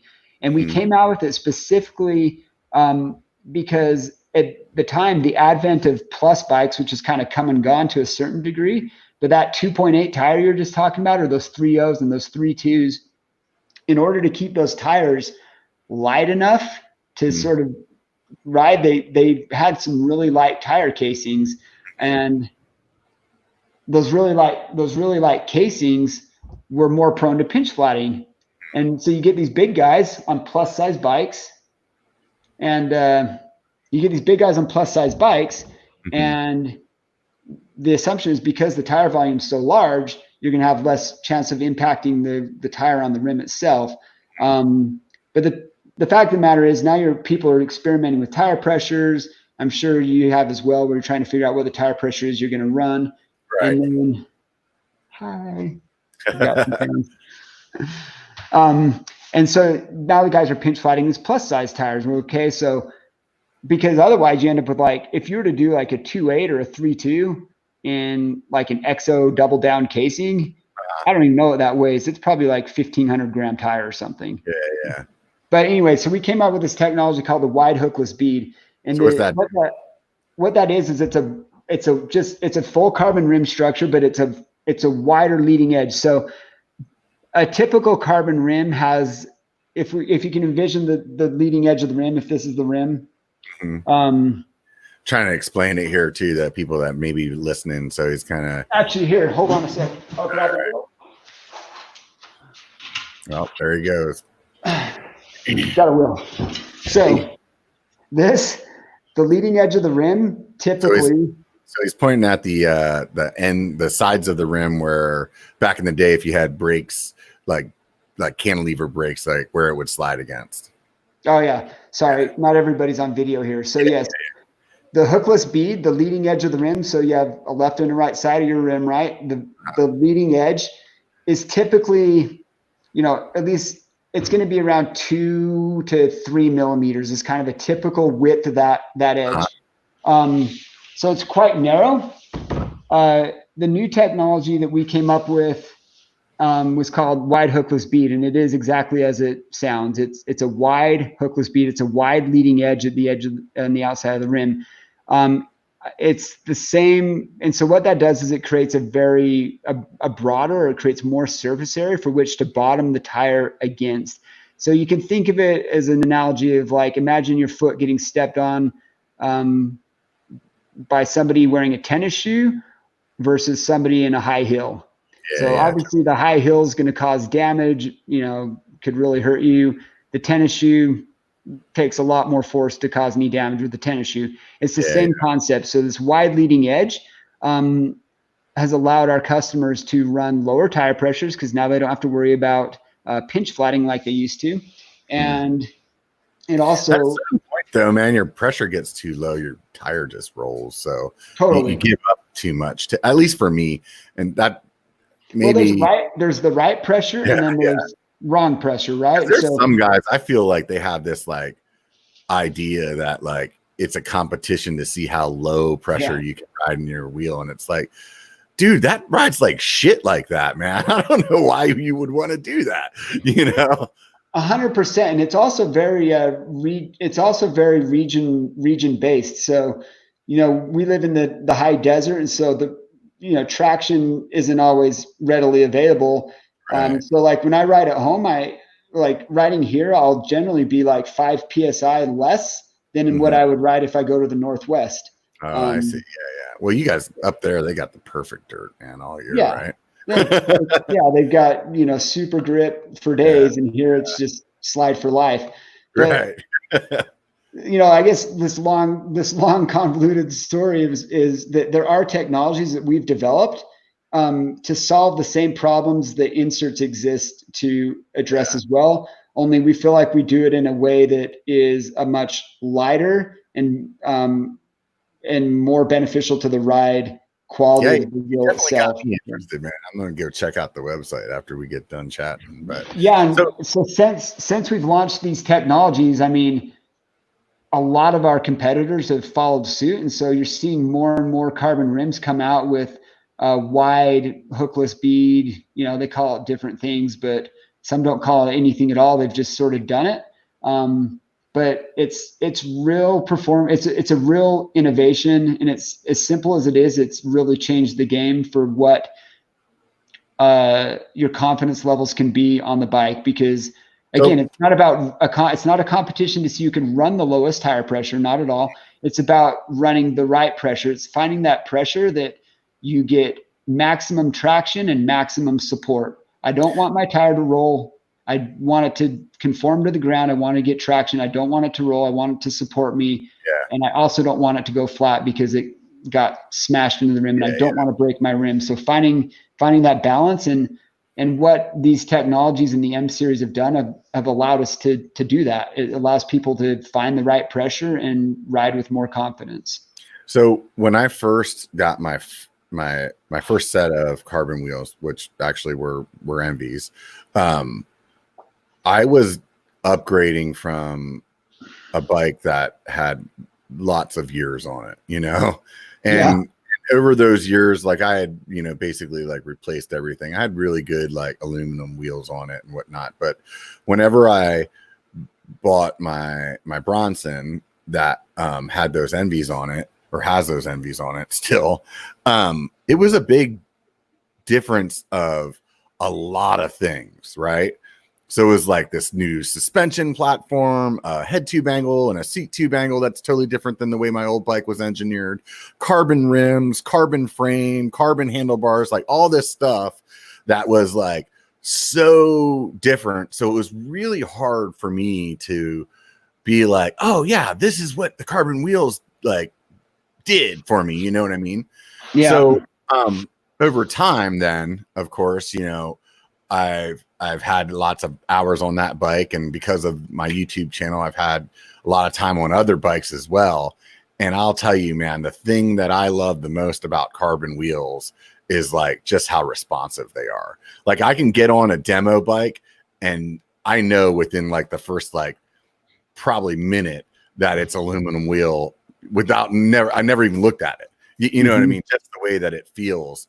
And that to me is something that like I put a lot of value in, because I've said this a bunch of times, I'm a big dude. So like I'll feel that wheel flex, man, especially if I'm in a tight, rocky, slow tech kind of position. Like you'll feel that thing bend around or whatever, or, you're hitting something quick and you'll feel that back end feel like spaghetti or something like that. And, so that's something that I've really come to enjoy.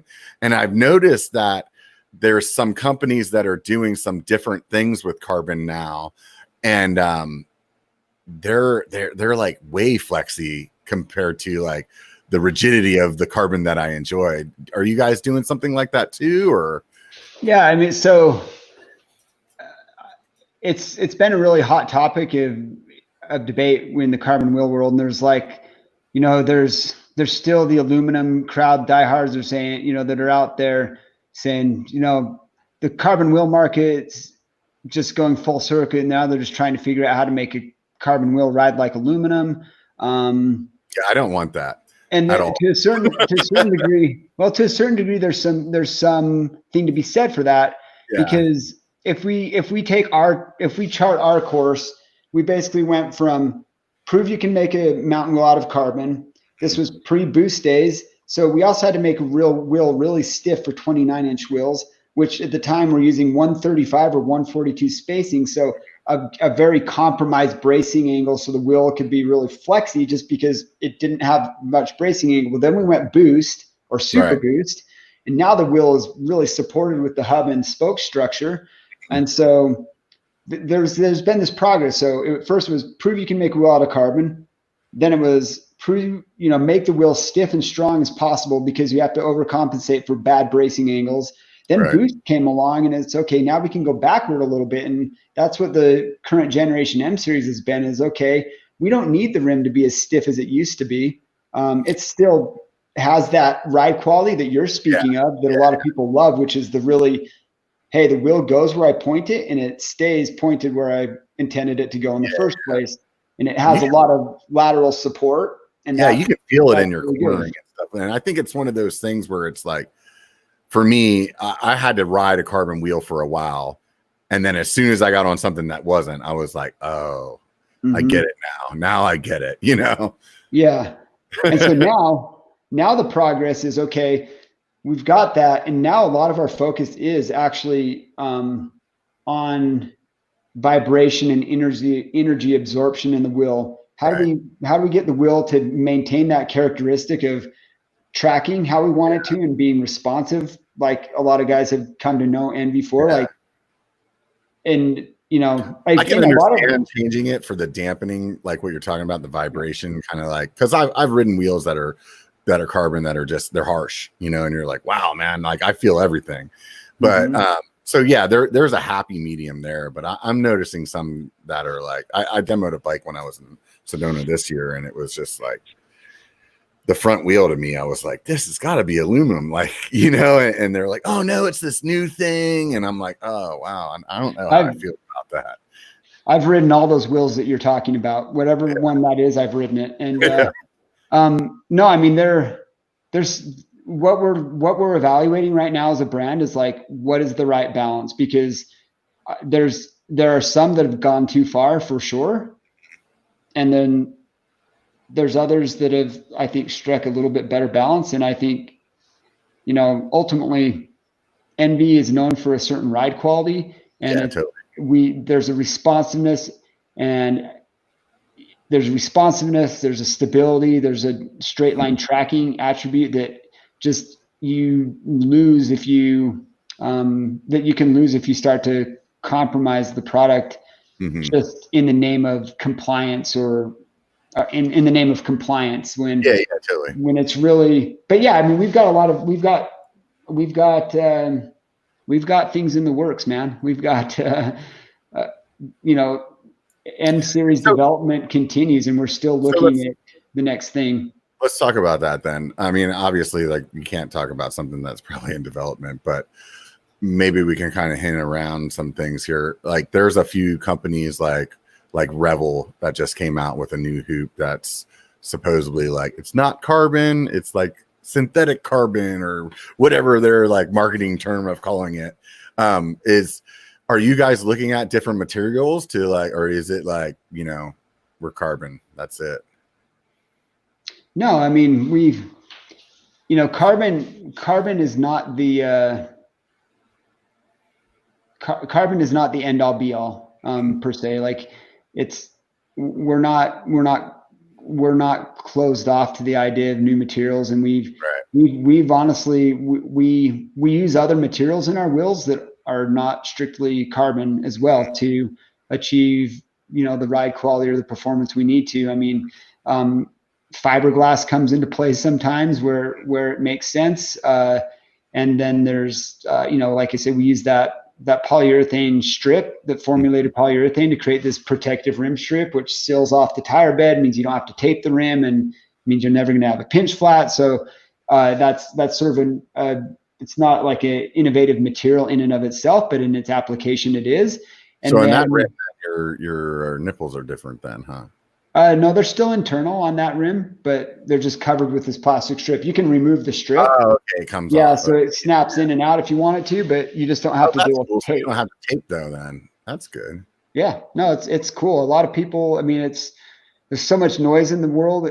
There's so much noise in the mountain wheel aftermarket that a lot of these little nuanced features and innovations kind of go unnoticed. But I mean, I think that's what's great about a forum like the podcast here, that, you know, we can talk about these technologies and kind of, you know, let people know why they exist and that they do exist. I did an interview with Enve Composites once, and he was telling me about like all the like R&D or whatever, like thought process that they put in just in like the valve stem that they made.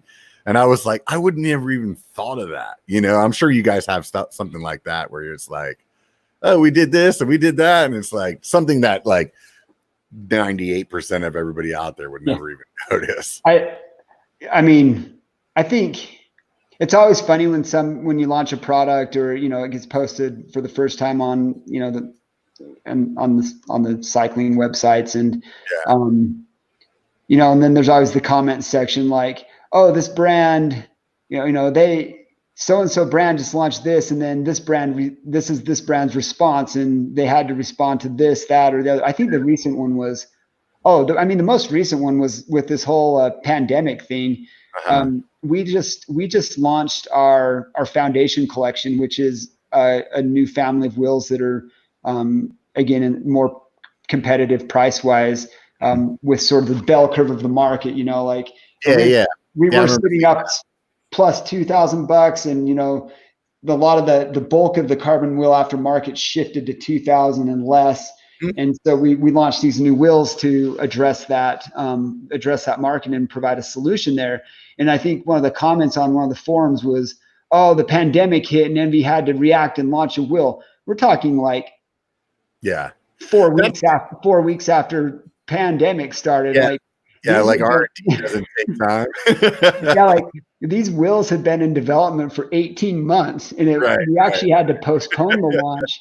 We actually had to postpone the launch just to sort of just to wrap our heads around the situation in the world, right? Totally. And like see what was going on and what was going to land right, and how cycling was responding to it. And but I mean, people do not understand the amount of agonizing that goes into something like a valve stem. Tubeless tape is a huge one. Like tape is not tape. Like tape is a whole like development. If we want to change the tape that goes on a rim, it is a absolute project. Because there's so many variables that go into it. And I think wheels are just complex. Like people often wonder, like, why does the wheel cost so much? I mean, honestly, the amount of R&D and technology into a rim is equal to or greater than that goes into like a hardtail mountain bike frame or I use mountain bike because we're talking mountain bikes here, but like a gravel, like a rigid, a hardtail bike frame, be it a road frame, a mountain frame, a gravel frame, whatever it is, the amount of development in a single rim is equal to or greater than that of a bike frame. And you may ask, well, how is that even possible? Well, first, I mean, you're talking about a rim. It's got spokes pulling on it. Like for those in the video, you can see I've got the wheel. For those on audio only, you're not. But imagine all the forces you're asking of wheel. So you've got the hub in the center. You've got spokes going to holes, and they're pulling it 120 kilograms of force, or 1,200 newtons, 120 kgf per spoke hole around the rim. So you've got this force pulling in on the rim, trying to collapse it basically, and then you sit on it and you load it that way. So now you've got loading and unloading cycles on every spoke every time the spoke goes across the bottom of the rim, and then you put a tire on it and you inflate that tire, and so now you've got forces pushing out on the rim trying to blow it up that way, and then you're going to impact it into things and smash it into rocks, all the while it's spinning. This is the task that you're asking of a wheel set. It is an absolutely engineering marvel, the wheel. Then all the time you're trying to make them as light as possible. Right. Yeah. That's awesome. So that's I mean, it's really cool what you're able to do. I don't even know what we're talking about anymore, but I don't remember what the original question was, but I mean, it's just the wheel is a real marvel of engineering. Feet. One of the things that stands out to me with Enve is like your logo. You know much about how that came up? I know everything about how that came up. Oh, well, let's hear about it, man. That thing, dude, I'll tell you what, the first time I ever seen it, it was like, oh, dude, that looks sharp. And you guys had the decal that like went all the way over the rim. Like nobody else was doing that. Like everybody just had stickers on like, the sides. And it was like, dude, this looks sick, man. Graphics are another area of just major agonizing, but no. So originally Enve was, when we were founded as a company, we were Edge Composites. So we fell in step with the family of Edge brands that the original investors had created. So Edge Composites was our name. And then as we, being just a small startup, started to gain some traction beyond the borders of, northern Utah.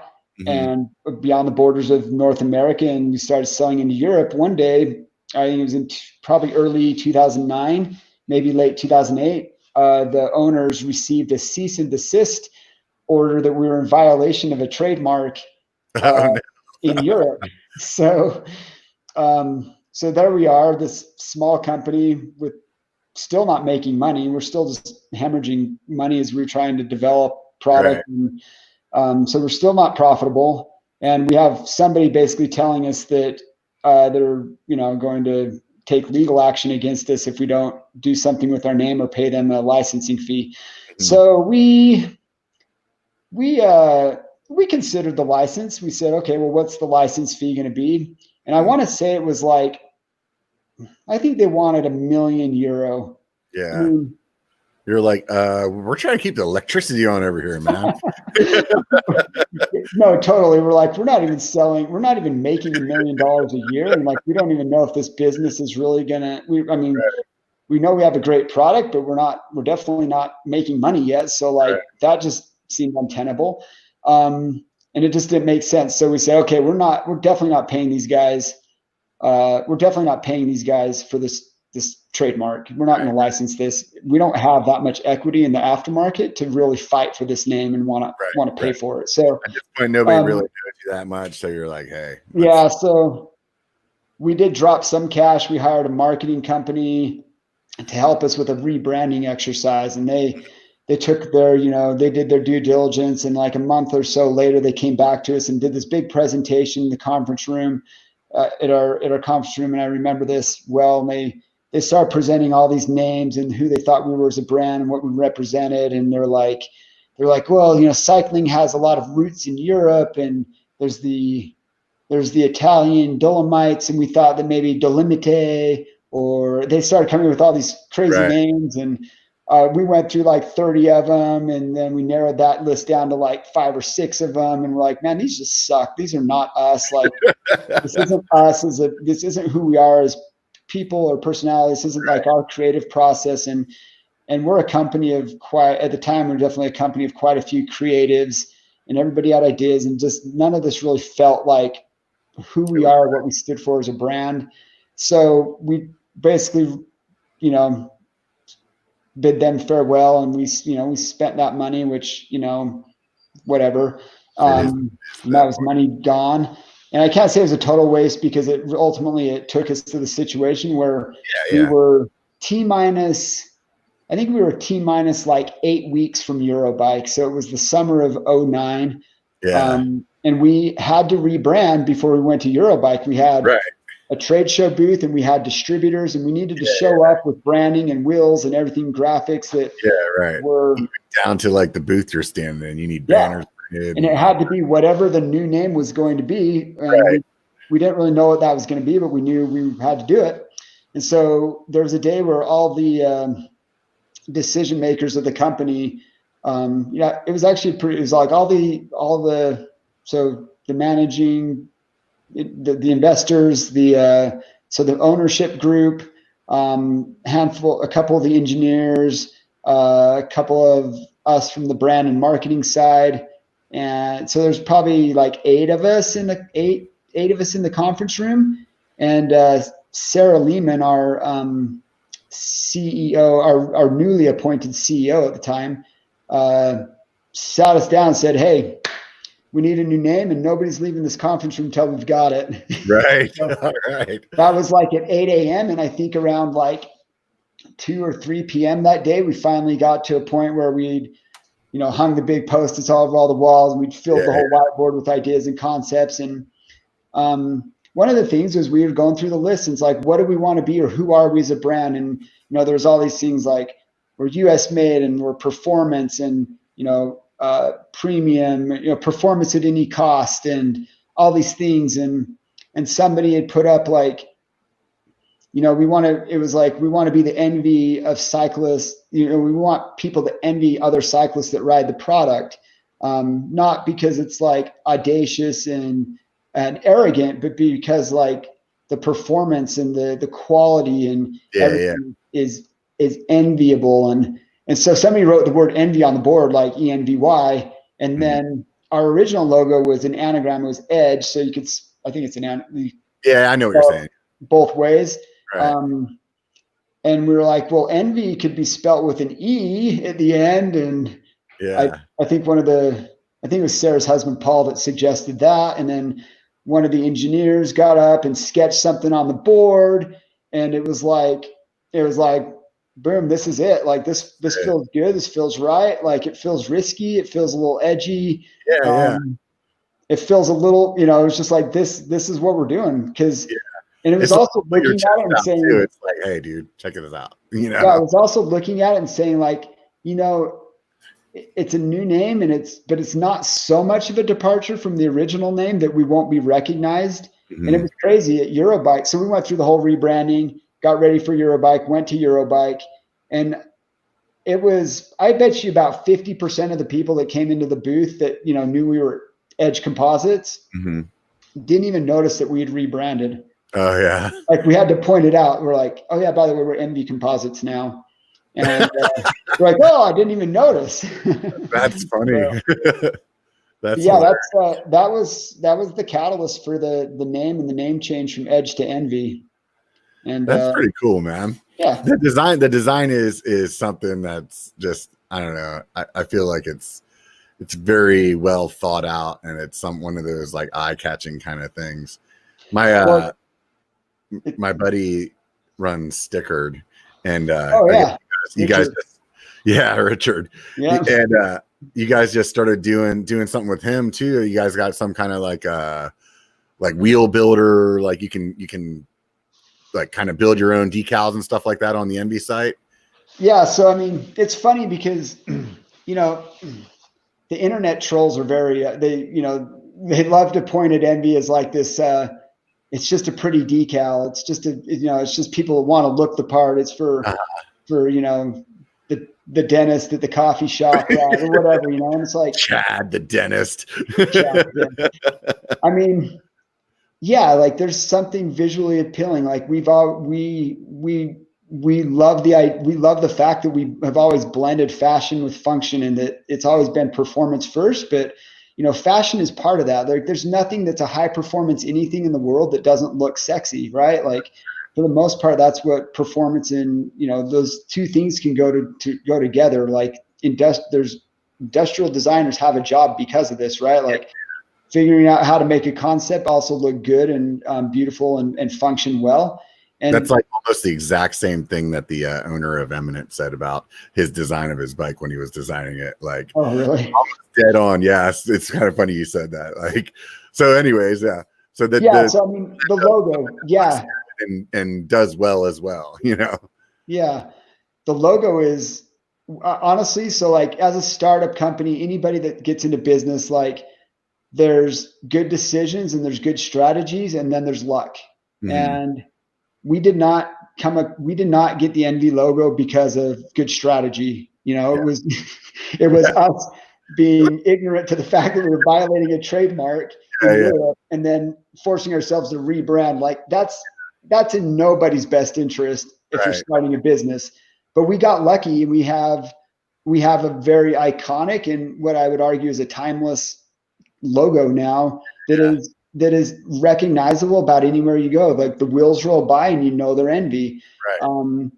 And so over the years, we've always, Enve internally, we see ourselves as a very monochromatic, like function first brand. Like we're white and we're black and we're gray. Like that's our color palette. But it was interesting when we were, so we were bought by Amer Sports in 2016, and they were the ones that used to own Mavic as well.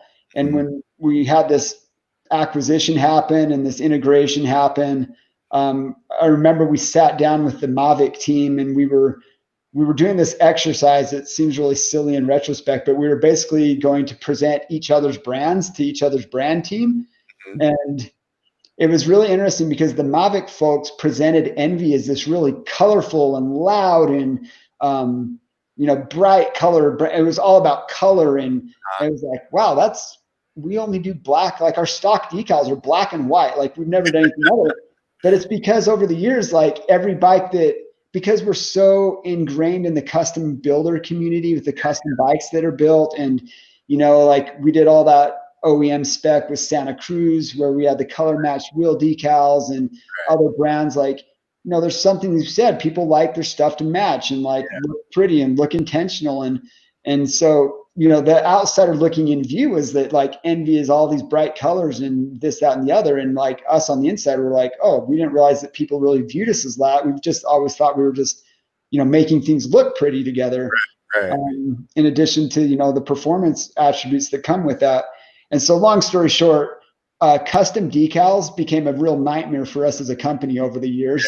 Yeah. And so a little over a year ago, we embarked on a project to create a custom decal configurator, and to basically put the customization opportunity in the consumer's hand instead of like via email and phone call and whatever. And luckily there's guys like Richard, and he's an expert at making decals, which we are not. Like, I know, definitely out there.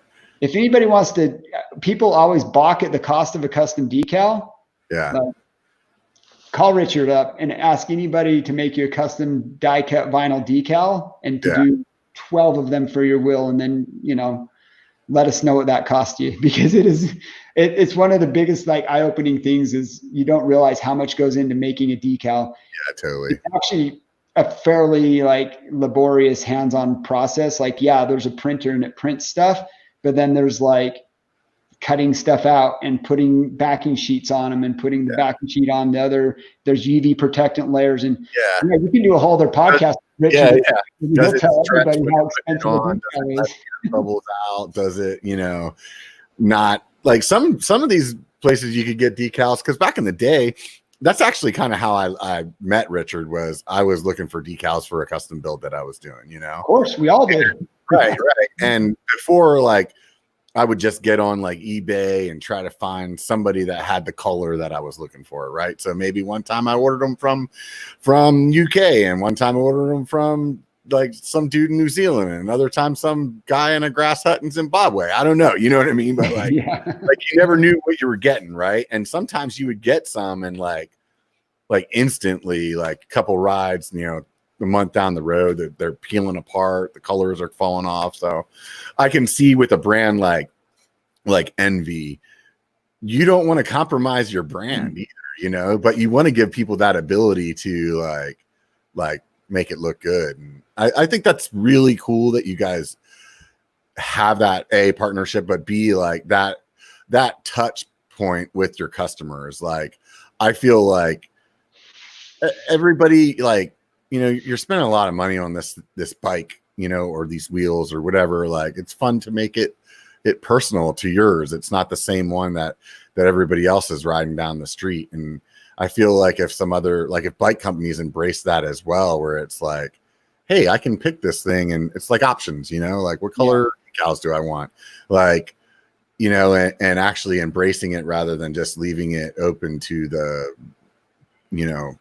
somebody else to go out there and maybe pick the wrong font, but now they're selling, all of these to so-and-so, but I think you get what I'm saying. No, so for anybody that doesn't know, we just launched this custom decal configurator, and it's been really cool.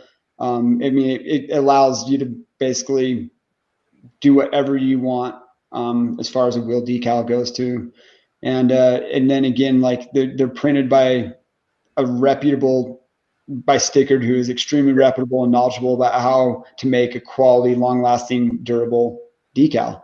It's a really cool experience. And again, it's just another value-added opportunity that you can get with Enve. And it's a sticker, it's a wheel decal, but we don't paint the decals on the rim because we know that you might take your wheels someday, and you might keep your wheel and sell the bike and put the alloy wheels that can't. A lot of our customers, they buy a complete bike, they upgrade the wheels to Enve, they keep the alloy wheels laying around, and then they sell the bike with the alloy wheels that are brand new, and then they put the Enve wheels on the next bike.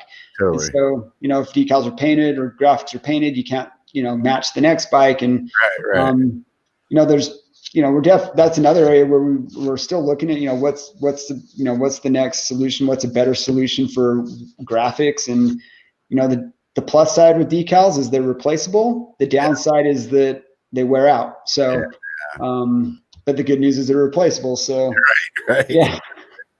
So it's all those things start to add up, and ultimately, between having a solid warranty with a lifetime incident protection, the best engineering and best carbon manufacturing expertise behind the product, and then on top of that, the product not only looks beautiful but can look however you want it based on the customization. that's really what we're trying to do at Enve, is create a value proposition that is the whole scope of the project. If you buy from Enve, you're buying into the best innovation and R&D there is in wheel manufacturing, as well as a brand that's going to stand behind the product for a long time. So is there anything that you guys just like recently launched, or like that you're really excited about that's coming soon? Or yeah, no, I mean, we have some really exciting new products in the pipeline. I mean, currently, I think what most people are really excited, and what we're really excited about, is our new foundation wheel line. So if you're a mountain biker, you should definitely, if you're a mountain biker and you're in the market for a carbon wheel, we just launched what's called the AM30. It's a little bit of a nod to the original Enve AM, that everyday rideable carbon wheel. It has the wide hookless bead technology. It's a new rim profile with an external nipple.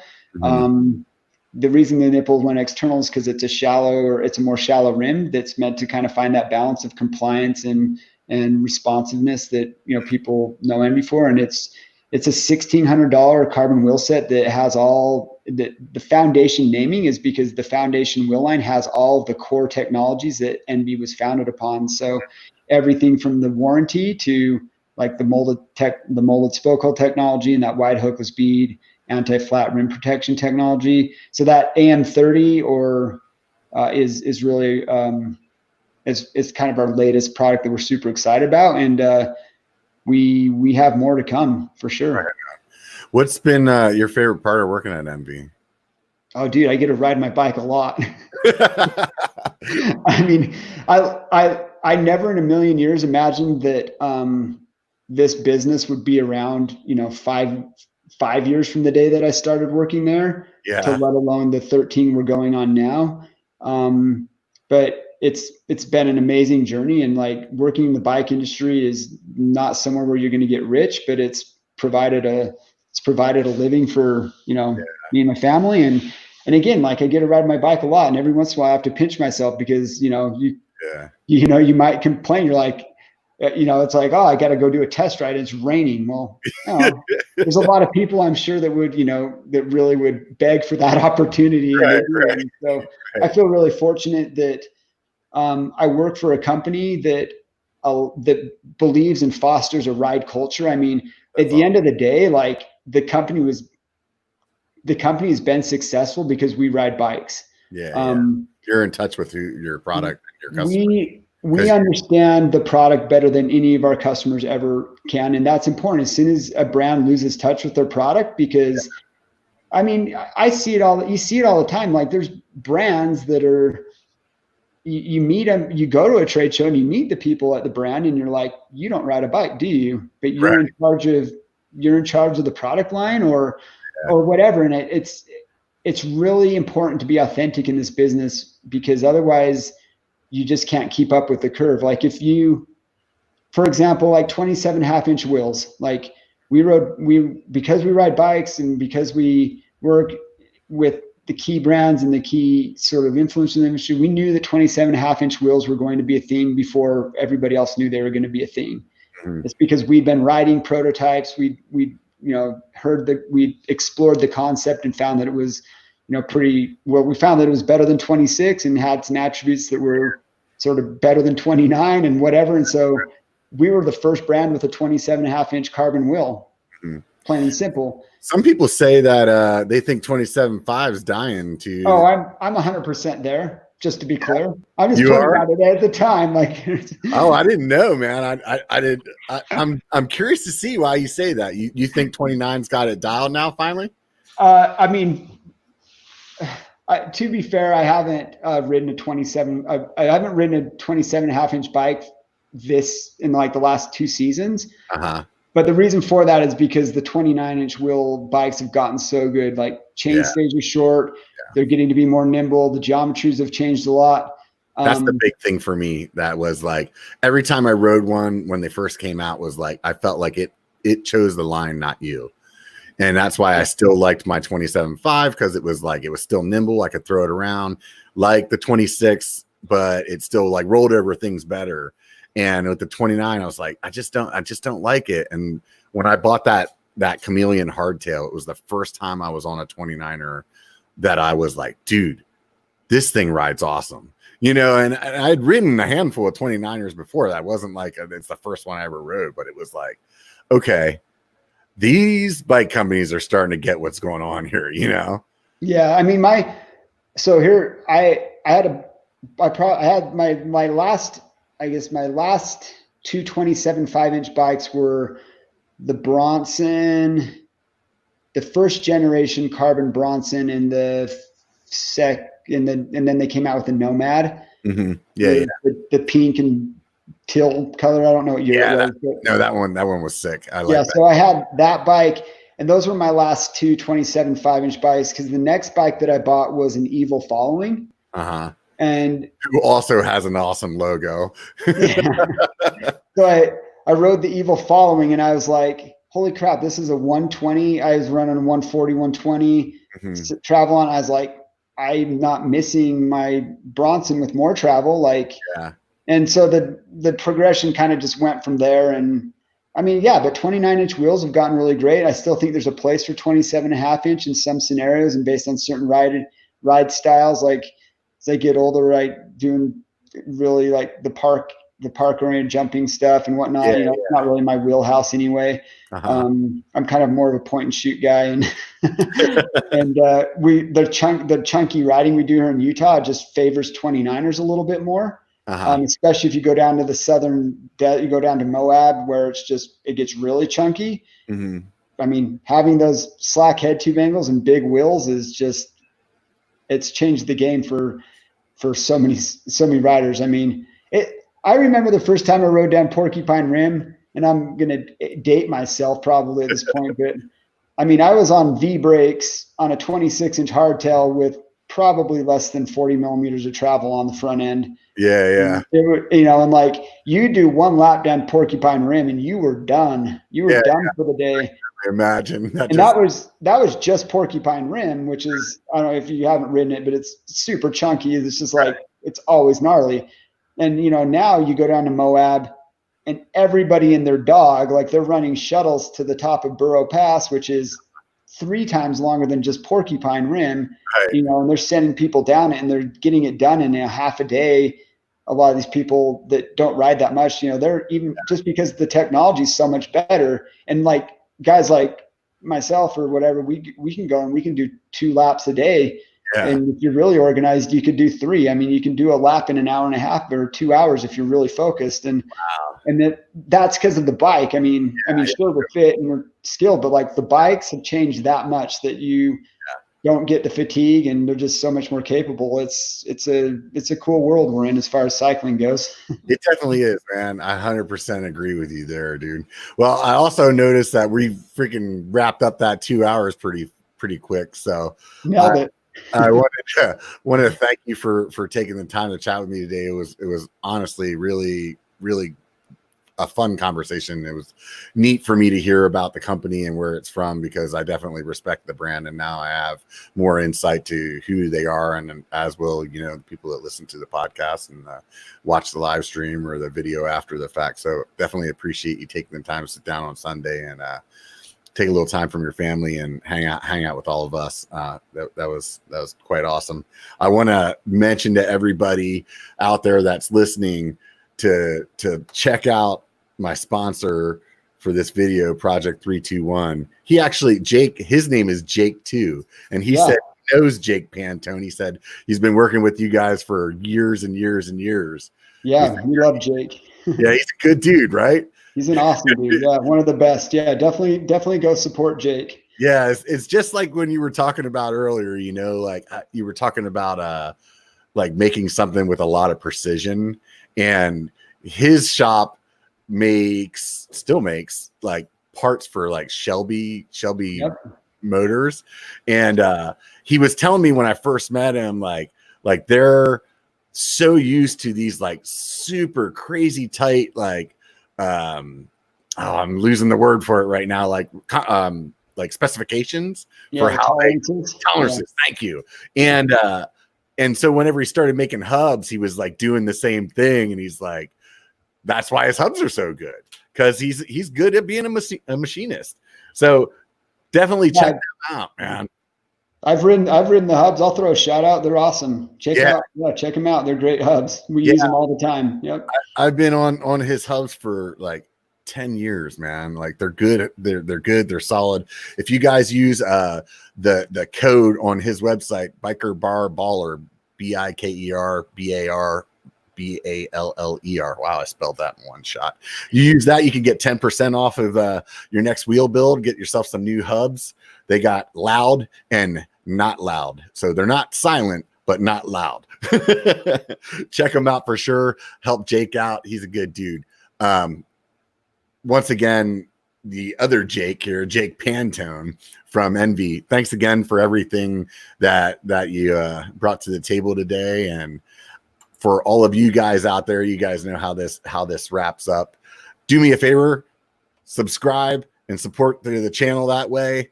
And remember one thing, it only takes a bike to be a biker. So get out and be one.